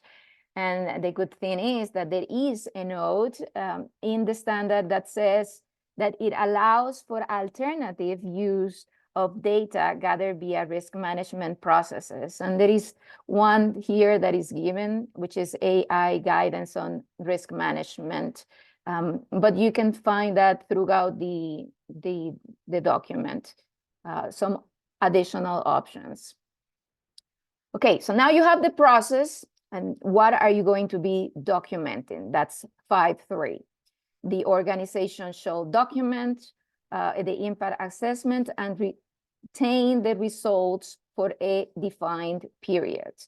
And I really like this part, the defined period. Okay, so who defines that period? Because I am being very nervous here. You cannot compare the amount of time that you have to save information from banking or taxes to some records on customer service or something like that. And the implementation guidelines do list that the data has to be retained according to the organization retention schedule. So that's a good thing, right? And then the implementation guidelines also determine what should be disclosed to users and interested parties. And this may make people nervous. I know that there was a question on the Q&A about, okay, so do I need to disclose everything? This section here, what it says is that the organization shall document and retain the impact assessment for a defined period. And part of the guidelines, what the guidelines cover is, during this assessment, you are going to determine, okay, this data I need to gather, what of this data should be made available to a user, and what of this data I need to provide upfront. For example, if you're, going to use a system that they will tell you, be careful because this may happen, or what should be given if the customer requests the information and what could be considered confidential. The third item here is more a little bit aligned to what the product safety classical definition is, items that should be considered for inclusion on the assessment documentation. And some of these are, a lot of people know about them. It's what is the intended use, and you have to define what reasonable and foreseeable misuse for the AI could be. And then the other stuff, I'll let you go through it at your own pace. Okay, so now you have your process, you have your documentation. Part of this documentation needs to be what the 5.4 section it covers, which is the impact on individuals and groups. And that's to a person. The organization should do this throughout the life of the AI system. And the implementation guidelines here refer you to B5.4, that it's a broad field here. We're talking about fairness, accountability, transparency, and explainability. And for many industries, this is not something that they're used to, and they can hire new people that have this expertise, or refer to existing standards that cover these areas. And I wanted to point out that on this section, in the new items, personal information is considered to be very dangerous if it falls in the wrong hands. And if your organization already meets with some other standards, it does say that you could use as leverage certification to IEC 27701. And there will be some groups that will be requiring specific protection. And the standard list children and people with disabilities here that also need to be taken into consideration. Now, the last part is the assessment in societal impact of the AI system. And here you're going to be depending on what type of industry you have. And these are some of the items that you need to consider: environmental sustainability, economic, government. And for anybody who lacks the expertise on these items, there is a reference to ISO IEC 24368, and that provides a high-level overview of ethical and societal concerns relative to AI. And that is what the Annex A5 talks about. I know it is a lot of information and it may make you feel scared, but I just would like to make sure that at least you get two things. The first thing is that depending on the industry, the sector, the type of AI that you're implementing, you're going to have to define risk for your organization. And once you do that, you're going to develop a process to assess the impact of AI to individuals, to society. You're going to document all of this and retain for a certain amount of period, depending on your industry. And the second point is that many companies already have processes in place for risk assessment, for quality, for ethical, for cybersecurity, and that this standard does allow for leverage with some of those sections in those documents. It's not going to be self-serving because AI itself is not covered in any of those, but there are some things that could be used in between documents. And with that, we're ready to move on to the next section. And happy March 8th. Rohit? Thank you, Marielle. We'll go to the next section, which is AI system lifecycle, and we'll have Kim Lucy again walk us through that. Over to you, Kim. Hey, Rohit. Thanks again, and thanks to Marielle for doing such a lovely job on system impact assessments. Let me share my screen again.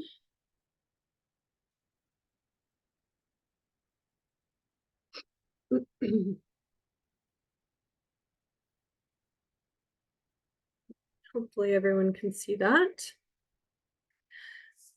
So I am back, and this time I'm not going to talk to you about management system overview, although we're still talking about management systems.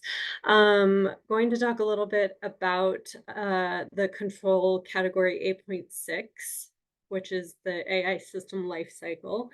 And I don't have a lot of slides, although this is kind of a big section, but I'm going to talk through these and hopefully give you an idea of kind of an overview of what each of these controls are about, as well as some general tips about some of the controls and guidance, and some what I think is some kind of practical advice for evidence examples. If you were being audited for this, what is some potential evidence that you might generate or that you might be asked for, knowing that this is not official advice by any means, but just in terms of kind of planning what you might want to think about as you're preparing to perhaps get certified for this.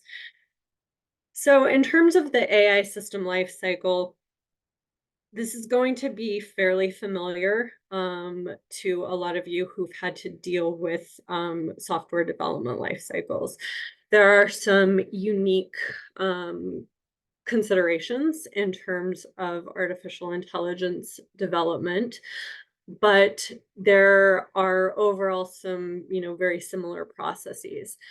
So just to kind of point out as a kind of overarching tip, and it's the first tip over on the right, this control set really focuses on the development life cycle for AI systems for teams who are doing development. The use of AI systems is covered in another control set, which is 8.9, which I believe we have another presenter who's going to be talking about later. So it's it's important to think about as you are constructing the scope of your management system, and it's one of those things that may be a little bit tricky. Constructing the scope is always one of those things that can be a little bit nuanced and potentially difficult, but particularly with AI, thinking about what does system development actually mean when you're doing AI, and are you developing a system if you're using a machine learning model that was developed somewhere else, but you're continuing to train it with your data? What does that mean for the scope of your management system? So thinking about when you scope your management system, when you do your risk assessment, when you choose the controls that you're putting into place, some of these controls, if your organization is not doing heavy from the ground up AI system development, some of these might not necessarily apply. But I would also caution you to think about whether you can completely scope them out, because again, the way that organizations are going to use AI systems, I think is going to be much more nuanced than just buying a software solution kind of ready to go off the shelf. I think there are going to be components where an organization who sources models or data from one organization and then uses it to build additional components and pieces of an AI system on their own. There are going to be shared responsibilities, and you really need to think of that when you're scoping your management system, when you're selecting controls. So not all of these may apply if you're not doing kind of bottom up system development, but you also can't necessarily exclude all of them. So just something to be aware of as you as you're selecting what controls are applicable to you as you're building your statement of applicability. So and that's related to the second bullet point there that I have in the tips, which is related to system operation and monitoring, in particular A626, which we'll get into, but really understanding where your responsibility lies, where your supplier's responsibility lies, where your customer's responsibility lies in this kind of stack of development and use. we've dealt with that for a long time now with cloud computing, and where those lines are drawn, especially between, infrastructure as a service, platform, software. With AI, it's going to get even more complicated, and AI combined with cloud, even more complex. So it's not something that has an easy answer. It's not something that is answered for you in 42001, but it's something that you have to be very, very cognizant of and careful about as you're selecting controls, as you're working on contracts with customers and suppliers, understanding not only which controls you're selecting, but also where the shared responsibilities lie. So it's applicable to really all of these controls, but I think system lifecycle in particular is one where it comes up a lot, and where you really need to understand which of those controls apply to you and which don't. So that being said, just kind of jumping into these one by one, I want to touch on each of these. I've just put the control title, but I will talk through each of these so you can get an idea of what the control is all about, what some of the guidance is, and like I said, we'll talk through as well some of the potential evidence examples. So the first one, objectives for responsible development of AI systems. So this control is really about tying the idea of objectives back to things that we talked about in the very beginning, setting the objectives for responsible AI, and using those objectives, remembering those objectives, whatever they were for your organization, and integrating them into the development of your AI system. So for example, if you decided that the objectives for your organization for responsible AI were things like accountability and safety and fairness and transparency, you would want to make sure that those objectives were documented relative to responsible development of systems, and that for things like policies and procedures for system development, that those objectives were very clear, were documented in the policies and procedures, and that the people who are working on system development are aware of those things. So that's really what that control is about, and what that what that kind of documentation is going to be looking for is that kind of traceability back to those objectives that your organization has set. Processes for responsible AI system design and development. These can include typical software lifecycle processes. There is a generic AI system development lifecycle designed in a standard called ISO IEC 22989. And that one is actually available free of charge. If you go to the ISO website, there's a number of publicly available standards, and you can search that one, and it's available for free. That just provides kind of generic definitions for and stages of an AI system development lifecycle. These in your organization may have kind of generic software development processes.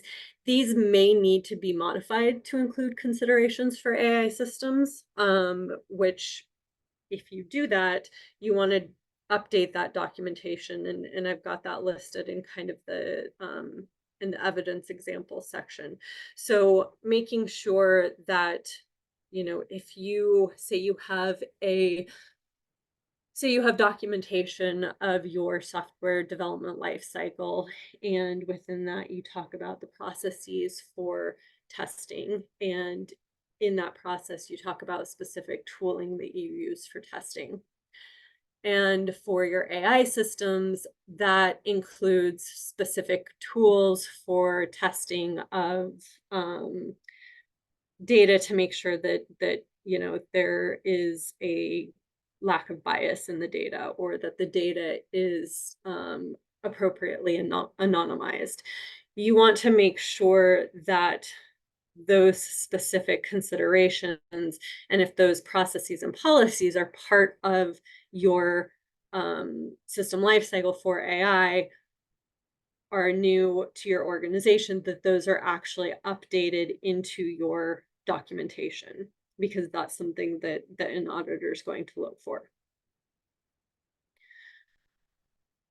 So going on to more specifics about the system lifecycle itself, rather than kind of the higher level policy guidance, we have AI system requirements and specification.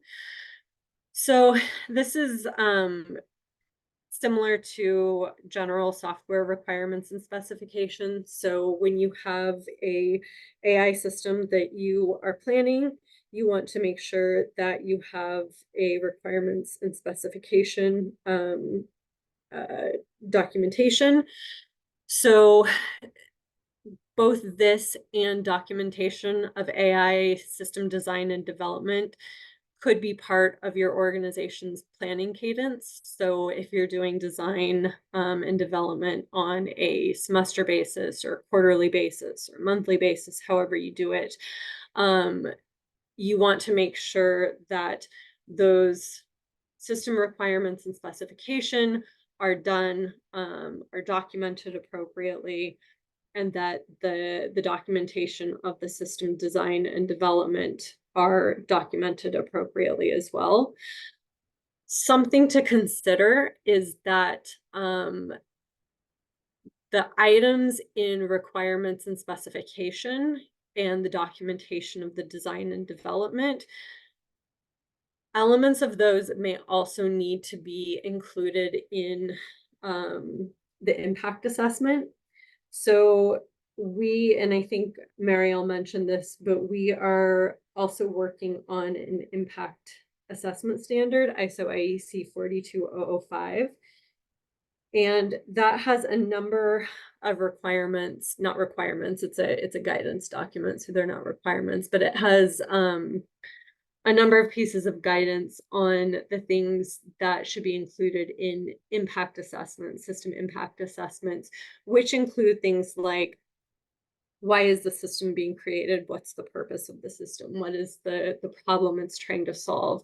What is the audience, the stakeholders of the system? What are some of the known impacts of the system?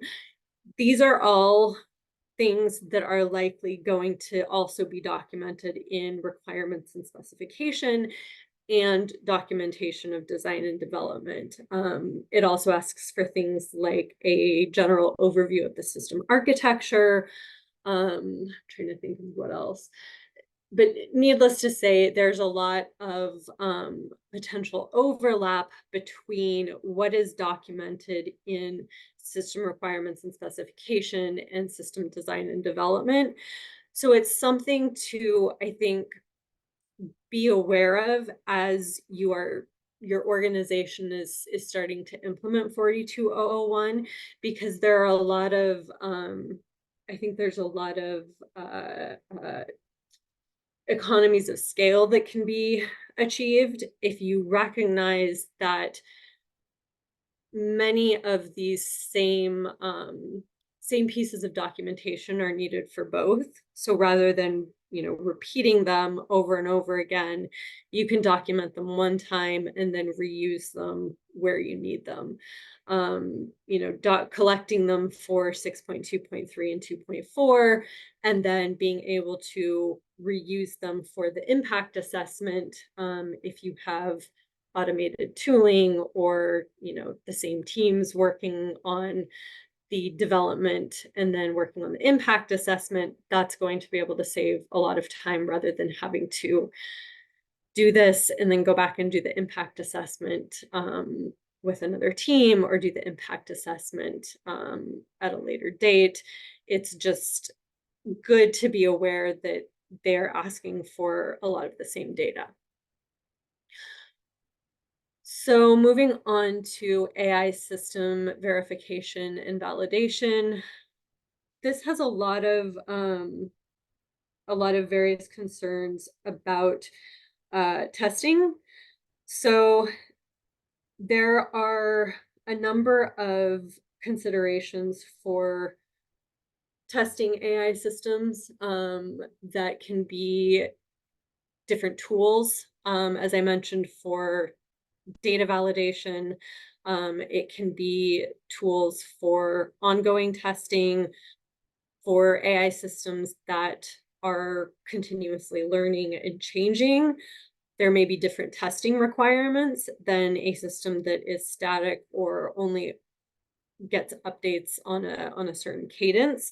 So this is something that teams will need to not only document, but make sure that the tooling is identified, the processes are identified, and the results of that verification and validation are consistently kept and updated.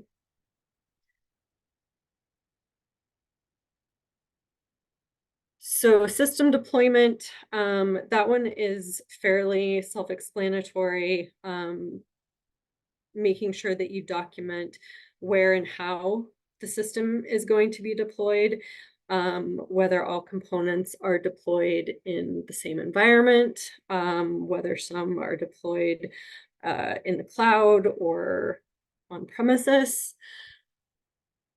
AI system operation and monitoring.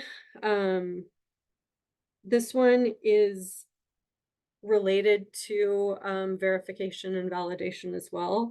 So making sure that there is ongoing support for operation and monitoring, making sure that you have documentation for what's necessary for performance monitoring, for repairs, for updates, for support. So, whether that's human support, whether it's automated support, this is another area where it's also important to think about your organization and who is responsible versus the customer. So is there a shared responsibility? Is it the customer's responsibility to perform system operation and monitoring? Is there a shared responsibility there? Important to consider those things and document as well. Also related to this next one, technical documentation. So obviously you want to document the expectations for operation and monitoring, but technical documentation is particularly important because you really want to think about who your audience for that technical documentation is. So technical documentation can include a number of different things. It can include usage instructions. It can include limitations. It can include, as I just mentioned, monitoring capabilities. And you really want to think about the particular audience who the technical documentation is for. So that can include the users, of course. It could also include regulatory or supervisory authorities, which I'll talk about in just a moment. It could include other partners. And again, this is particularly important because many AI systems are going to need a human element, a human in the loop. And so having that technical documentation that lays out the architecture, that provides enough transparency so that the people using the system or the people who need to know about the system can understand how the system works, can understand how to execute the human in the loop role if needed to. And then the other really important thing that I wanted to talk about related to technical documentation is particularly related to the EU AI Act, which was just recently finalized and I'm sure is kind of on everybody's mind. There's a particular requirement in that act, which I'm not going to remember the number of right now, but it's a detailed requirement on technical documentation and actually points to an entire list of things that have to be included in technical documentation for AI systems. It's quite detailed and lists a number of things that have to be included in technical documentation for AI systems. So knowing not only what needs to be included so that your users can use the system, but also from a regulatory perspective, what is actually required by the regulatory authorities and by the law to be included in that documentation becomes incredibly important, because you can actually end up with regulatory fines if you don't have particular things in that technical documentation. And then the last one in this section is AI system recording of event logs. And this one is really about the keeping of event logs and whether that should be enabled. The default is usually that it should be enabled. Again, this kind of traces back to regulatory requirements. And those, typically being that you want to have event logs enabled by default for the system so that you can understand when problems went wrong, make sure that monitoring and operation is available and you're able to trace back problems and faults and incidents. This obviously will, vary based on the regulatory environment that you're in, based on customer requirements. And this is another one that is, I think, important to understand for the system that you are designing if you're a developer. The role that you play between you and your customer, and whether that is something that you enable and that your organization is the one responsible for versus the customer. So if you're designing a system, is it your organization that is recording the event logs, or is it your organization that designs a system that enables recording of event logs, and it's the customer's responsibility to enable that setting? So a lot to think about here in terms of how you design the system, who is responsible for what pieces of the system need to be extremely compliant to regulations. So I encourage you to read this portion of 42001 really closely. It's probably the section in the standard that has the most guidance in it and the most technical guidance.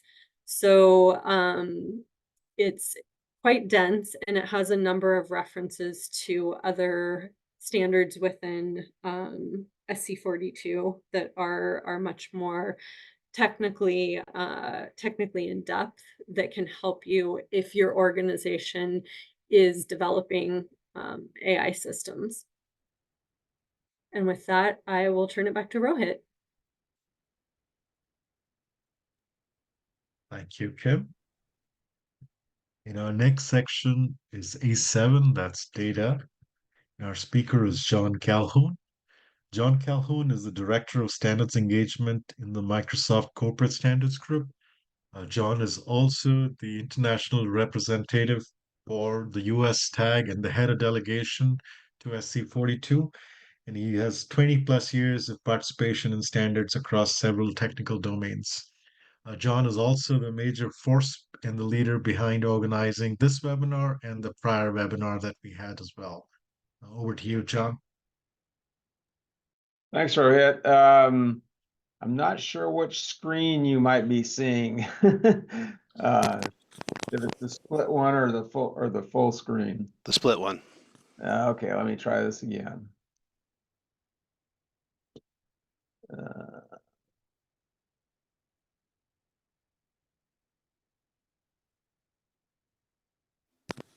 You're good. Okay, great. Of course, now I'm seeing all kinds of artifacts, but let me clean up here. Okay, well, thanks everybody for hanging in there for quite a long time this afternoon on the East Coast. Let's talk a little bit about the data aspects of the management system standard. This certainly won't go into the depths of data in an AI system, but just from a management perspective. And I guess I could start my video, although you're going to see the side of my head. So the objective is, to ensure that the organization is defined in the scope, understands, the role and impacts of data in the system and across the life cycle. That's kind of important. So first part is, defining, documenting, and implementing data management processes relative to AI systems. I mean, of course, data management has been around in various forms for a few decades and a lot of different perspectives on what that is, but certainly this is, intended to be very specific to the AI systems within the scope of the management system. So some examples of things that you'll probably want to document, and this goes a lot towards transparency and probably some regulatory requirements. Article 10 in the AI Act, for example, what's your data governance policies, your data security, which is a huge one, privacy, data quality requirements, and we'll touch on some of the standards around that, provenance, where the data came from, what processes are applied to it.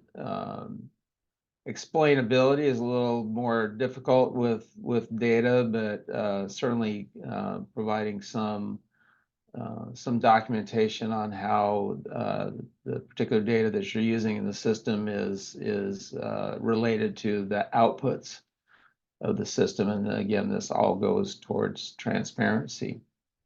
Some of the standards, some of these are finished, some in progress, that you could use to deal with this. 38505 is overall governance of data.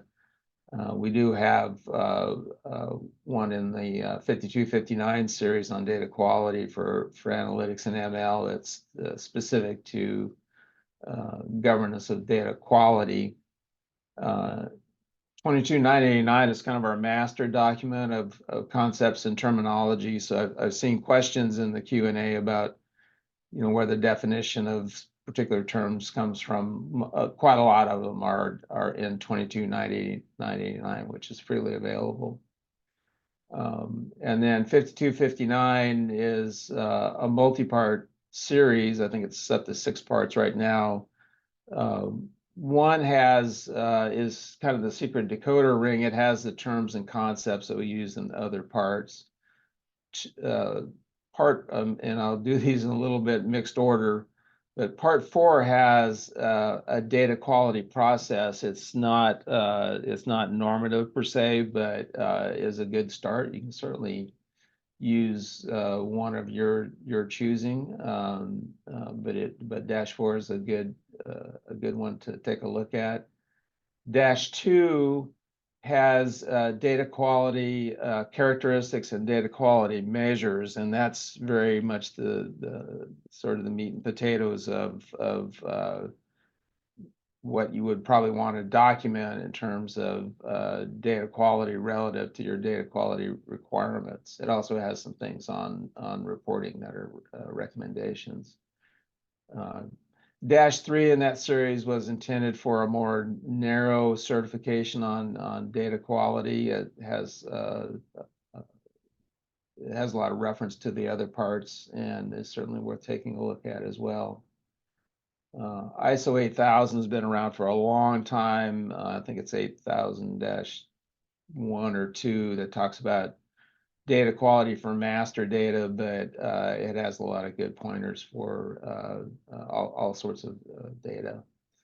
And then we do have a data life cycle in ISO IEC 8183, and it's used extensively in the 5259 series. So again, these are examples of documentation relative to data management for AI systems. Acquisition of data, and I've seen this come up quite a bit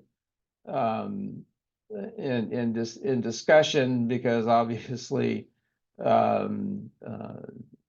acquiring the right data for the application of the AI system and the types that will work in that system is important, but also documenting that is good for not only external transparency purposes, but awfully good for internal purposes. So when your model doesn't perform as well as hoped or expected, it can very well be worthwhile to go back to the acquisition documentation and see where you might have room for improvement or opportunity for improvement there. So, things that you'll want to consider in during the acquisition phase. And this is also covered pretty well in 5259-4 and -1, I believe, as well. But categories of data, does it pertain to the right thing? Is it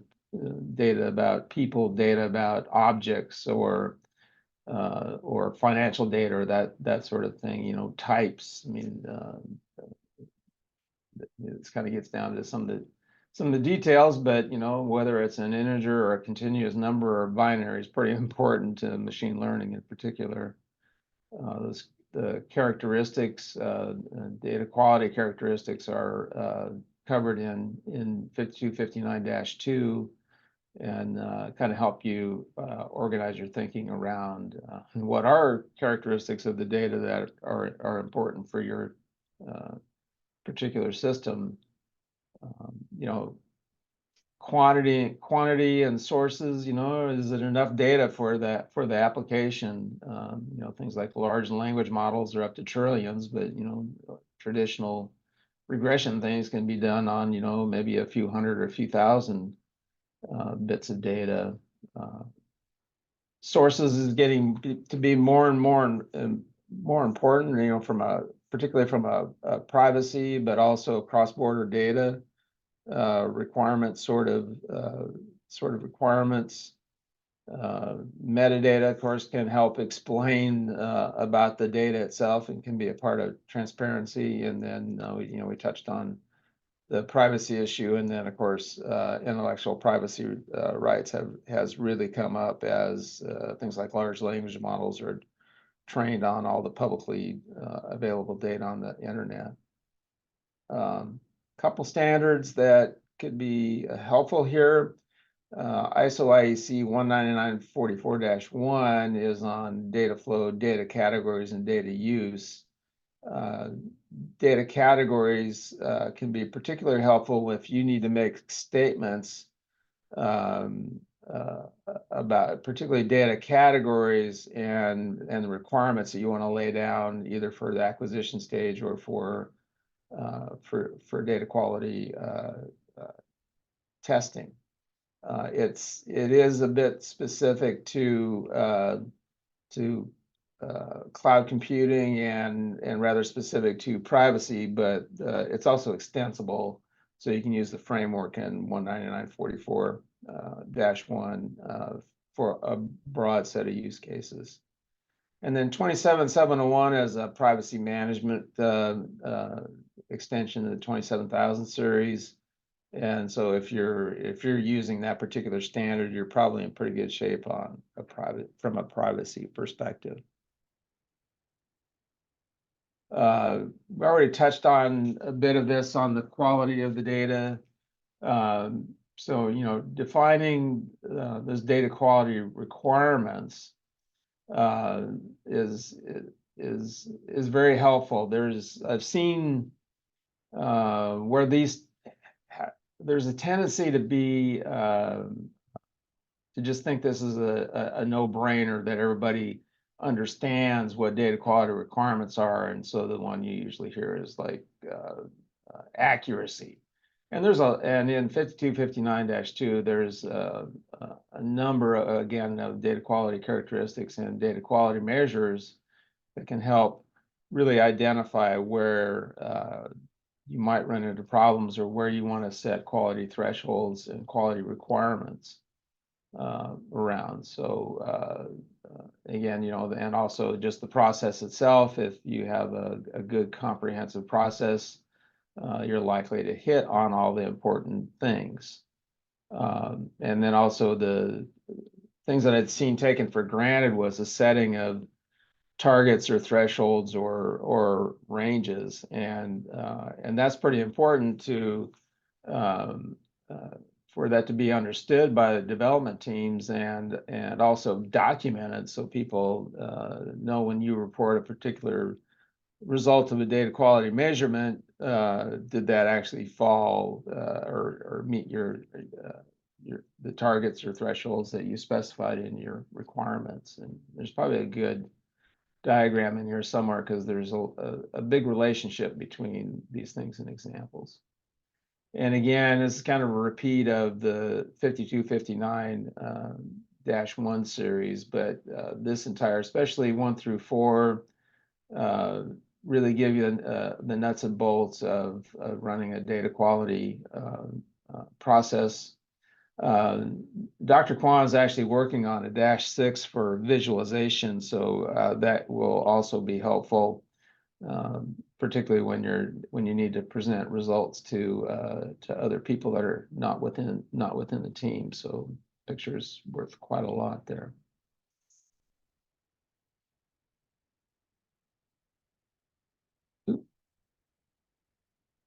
And then data provenance goes a little bit back towards acquisition.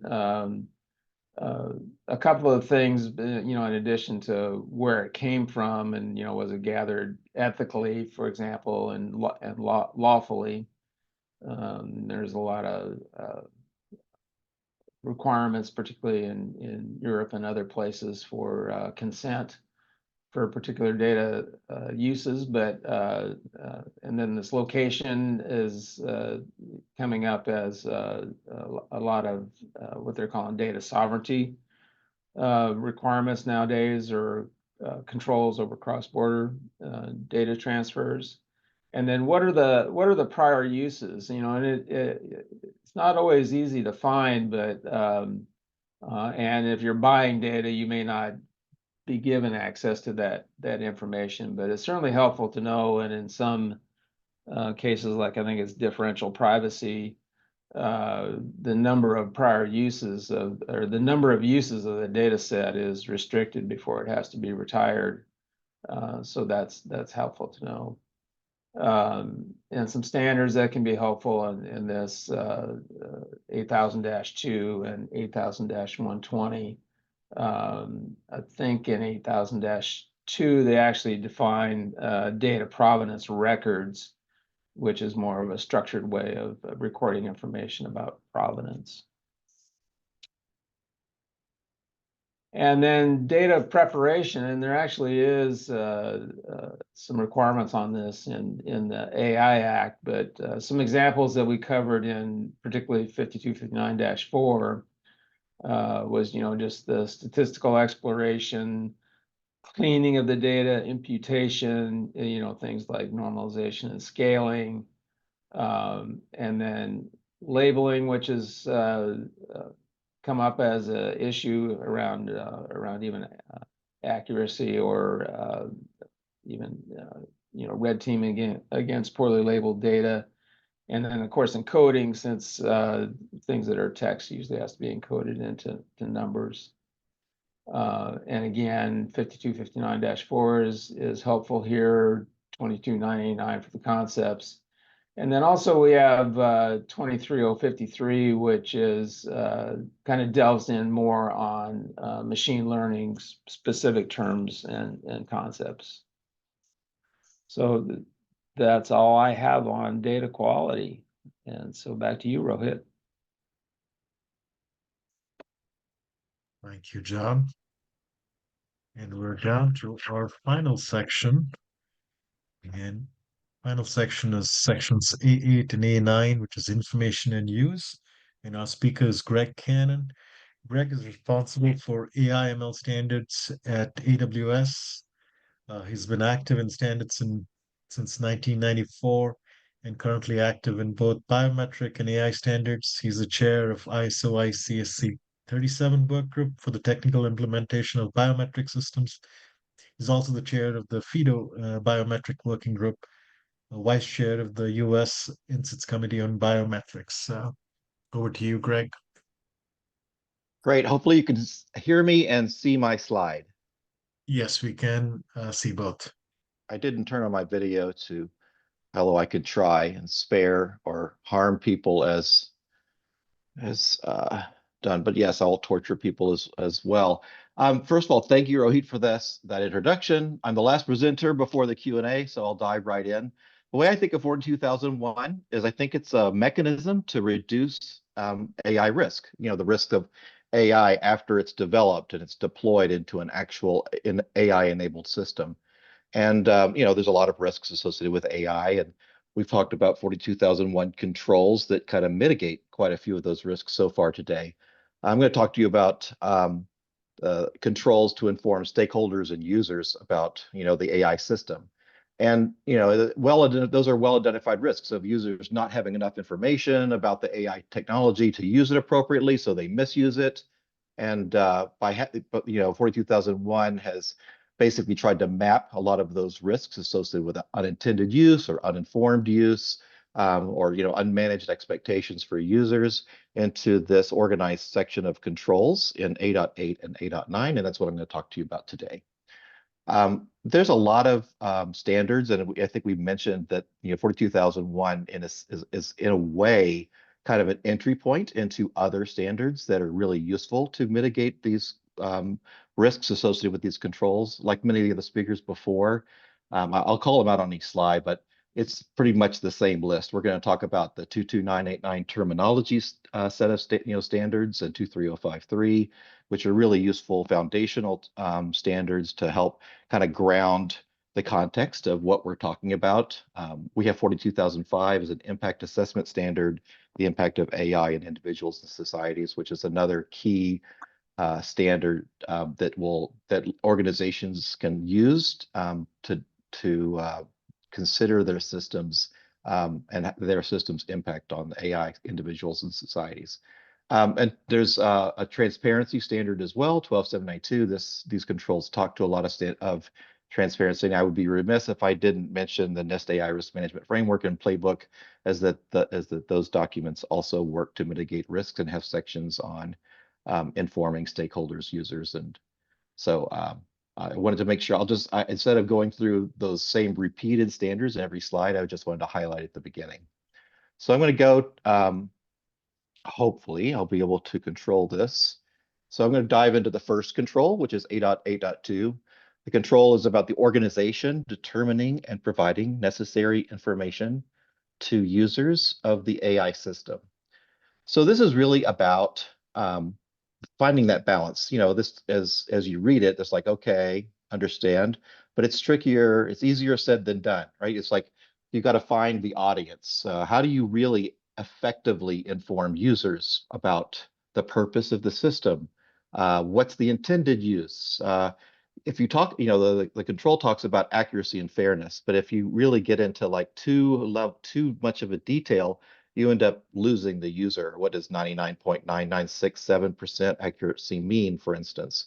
You really need to, this is the opportunity to speak to your users at the right level and help them understand that balance, that AI is useful, but not perfect, and that there's a role for them to play to effectively utilize the technology. And it's that, it's a very challenging activity to do right. It's one of those things that you'd probably want to continually improve. It's that kind of take this technology with a grain of salt. There's a way to have oversight for this technology or to understand that it's not always perfect. But this is what we're trying to accomplish. This is the value that the AI technology is planning to bring, and how you can use that to be more effective, be more productive, and solve problems that you couldn't otherwise solve before. Hopefully that's clear. I'll go to the next one. So another aspect of responsible AI is just allowing not just yourself to identify problems, right? So when you have a lot of users using your AI solution, they might use it in interesting ways that you didn't test.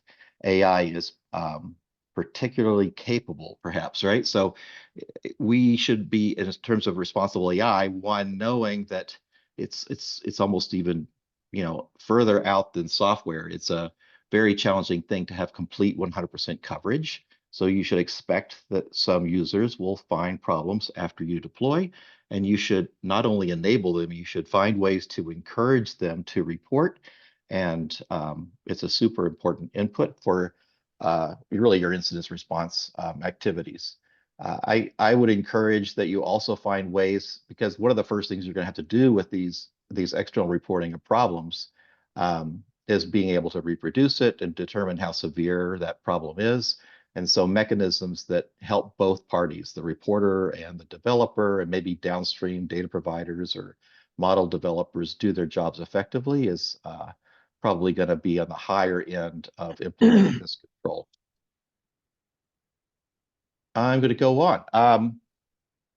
Next one is the next side of incident response is actually communication of incidences, right? So with responsible AI, it's also crucial. We just set expectations appropriately that, again, we're not perfect, and that the most important thing, as like we may have mentioned earlier, is, some of the requirements in organizational management, that we have a commitment to a continuous improvement. That's especially important here.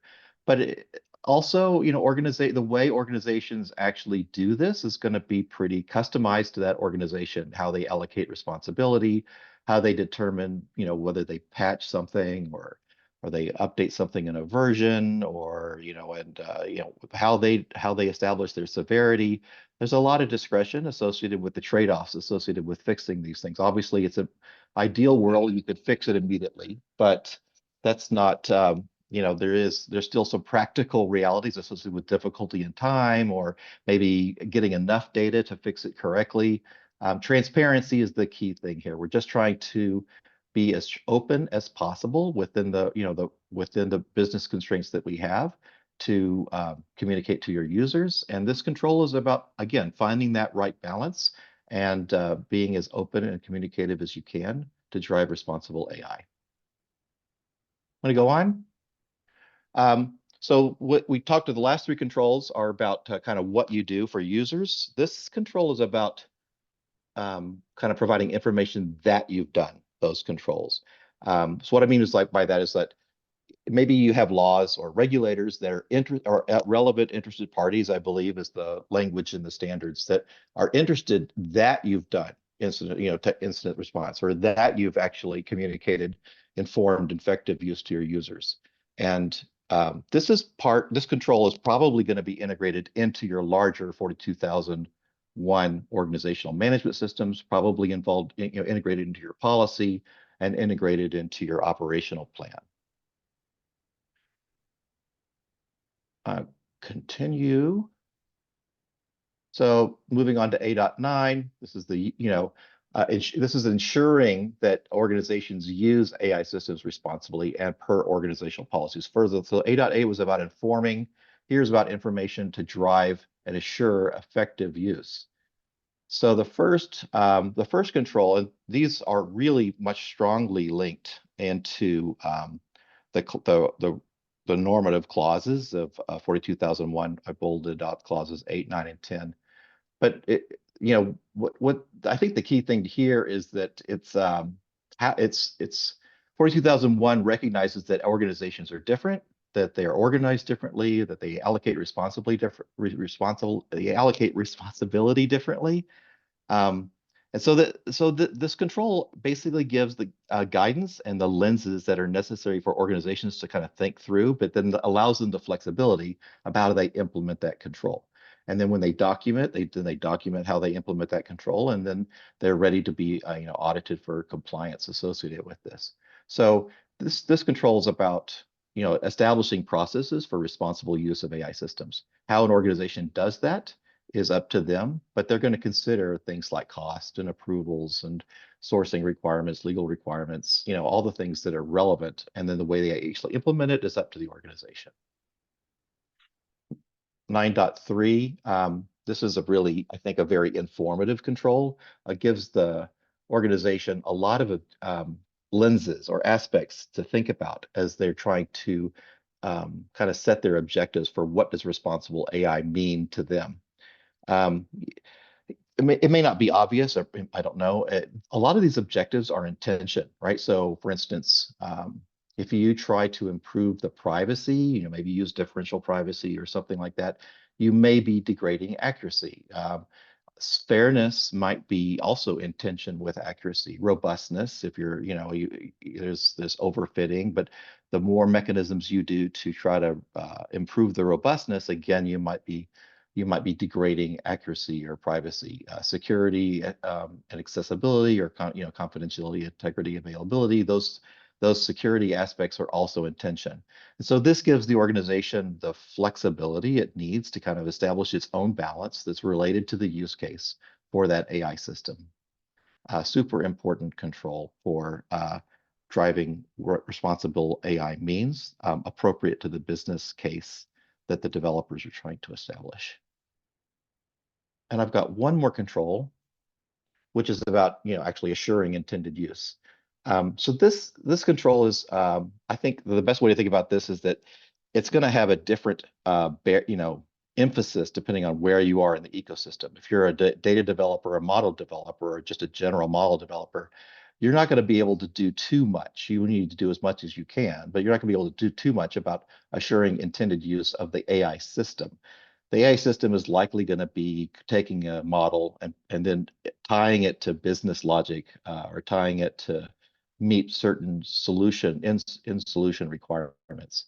And so that's likely to be where the implementation of this control is going to have the most value in reducing AI system risk. But I think it's again, you might want to enable a technology developer might want to do what they can to enable your operator or the deployer to actually track, to assure intended use. And then again, it's about transparency and making sure that all of the stakeholders are working together to improve the responsibility and the trustworthiness of the AI system. And then my final slide is the slide about from 42 for the 42,005 impact assessment standard. And for me, this key message for me is that these controls can address the risks that many people have identified in AI and reduce the impact of those risks on individuals in society. And that's what 42,005 is all about. And it's what 42,001 controls really are intended to address. That's all I have. Thank you very much. Back to you, Rohit. Thank you, Greg. And we're actually perfectly on time, and we have time for a few questions. I know a lot of questions got answered live, but if you have any questions, please raise your hand, and you can let me know whom you are directing that question to as well.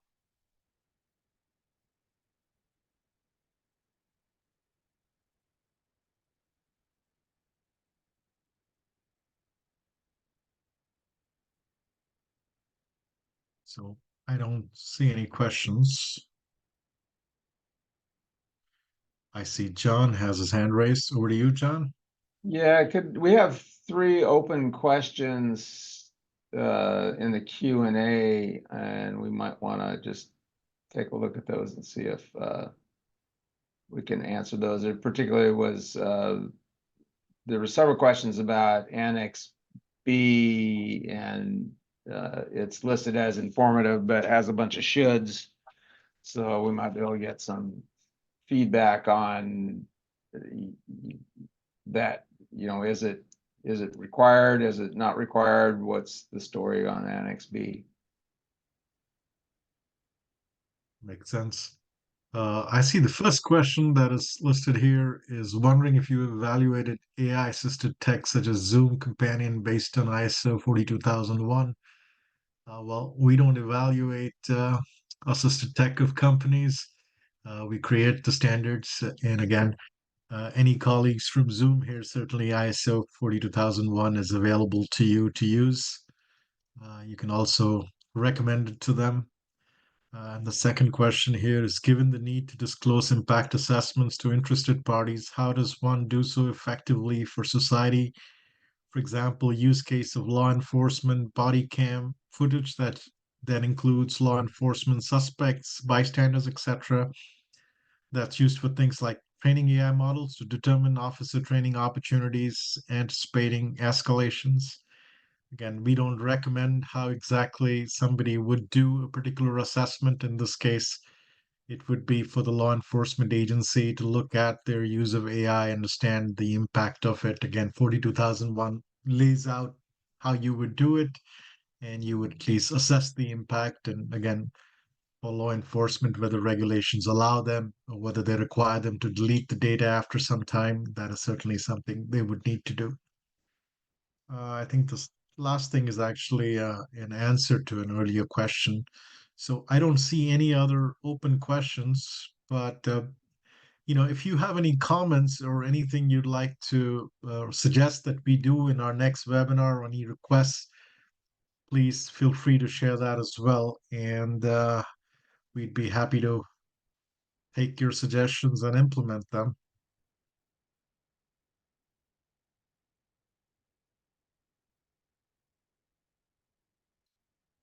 I think it may be lunchtime on the West Coast and probably late on the East Coast. Okay, I'll open it up to the panelists. If you have anything you'd like to add to what you just shared, we have a few minutes. Otherwise, we'll conclude our session here. Thank you to John for organizing. Yes, thank you, John, for a wonderful job putting this together. It took a lot of effort getting this out. And thank you to all for all the great questions actually that came in the Q&A section that made for a really good additional conversation there. Thank you. All right, then we'll close this webinar and we'll adjourn. Again, anybody would like to participate in INCITS, participate in the standards creation process, please feel free to get in touch with me or Jennifer Garner from INCITS. And we look forward to seeing you in our next webinar, which should certainly be in the next few months. Thanks, everybody.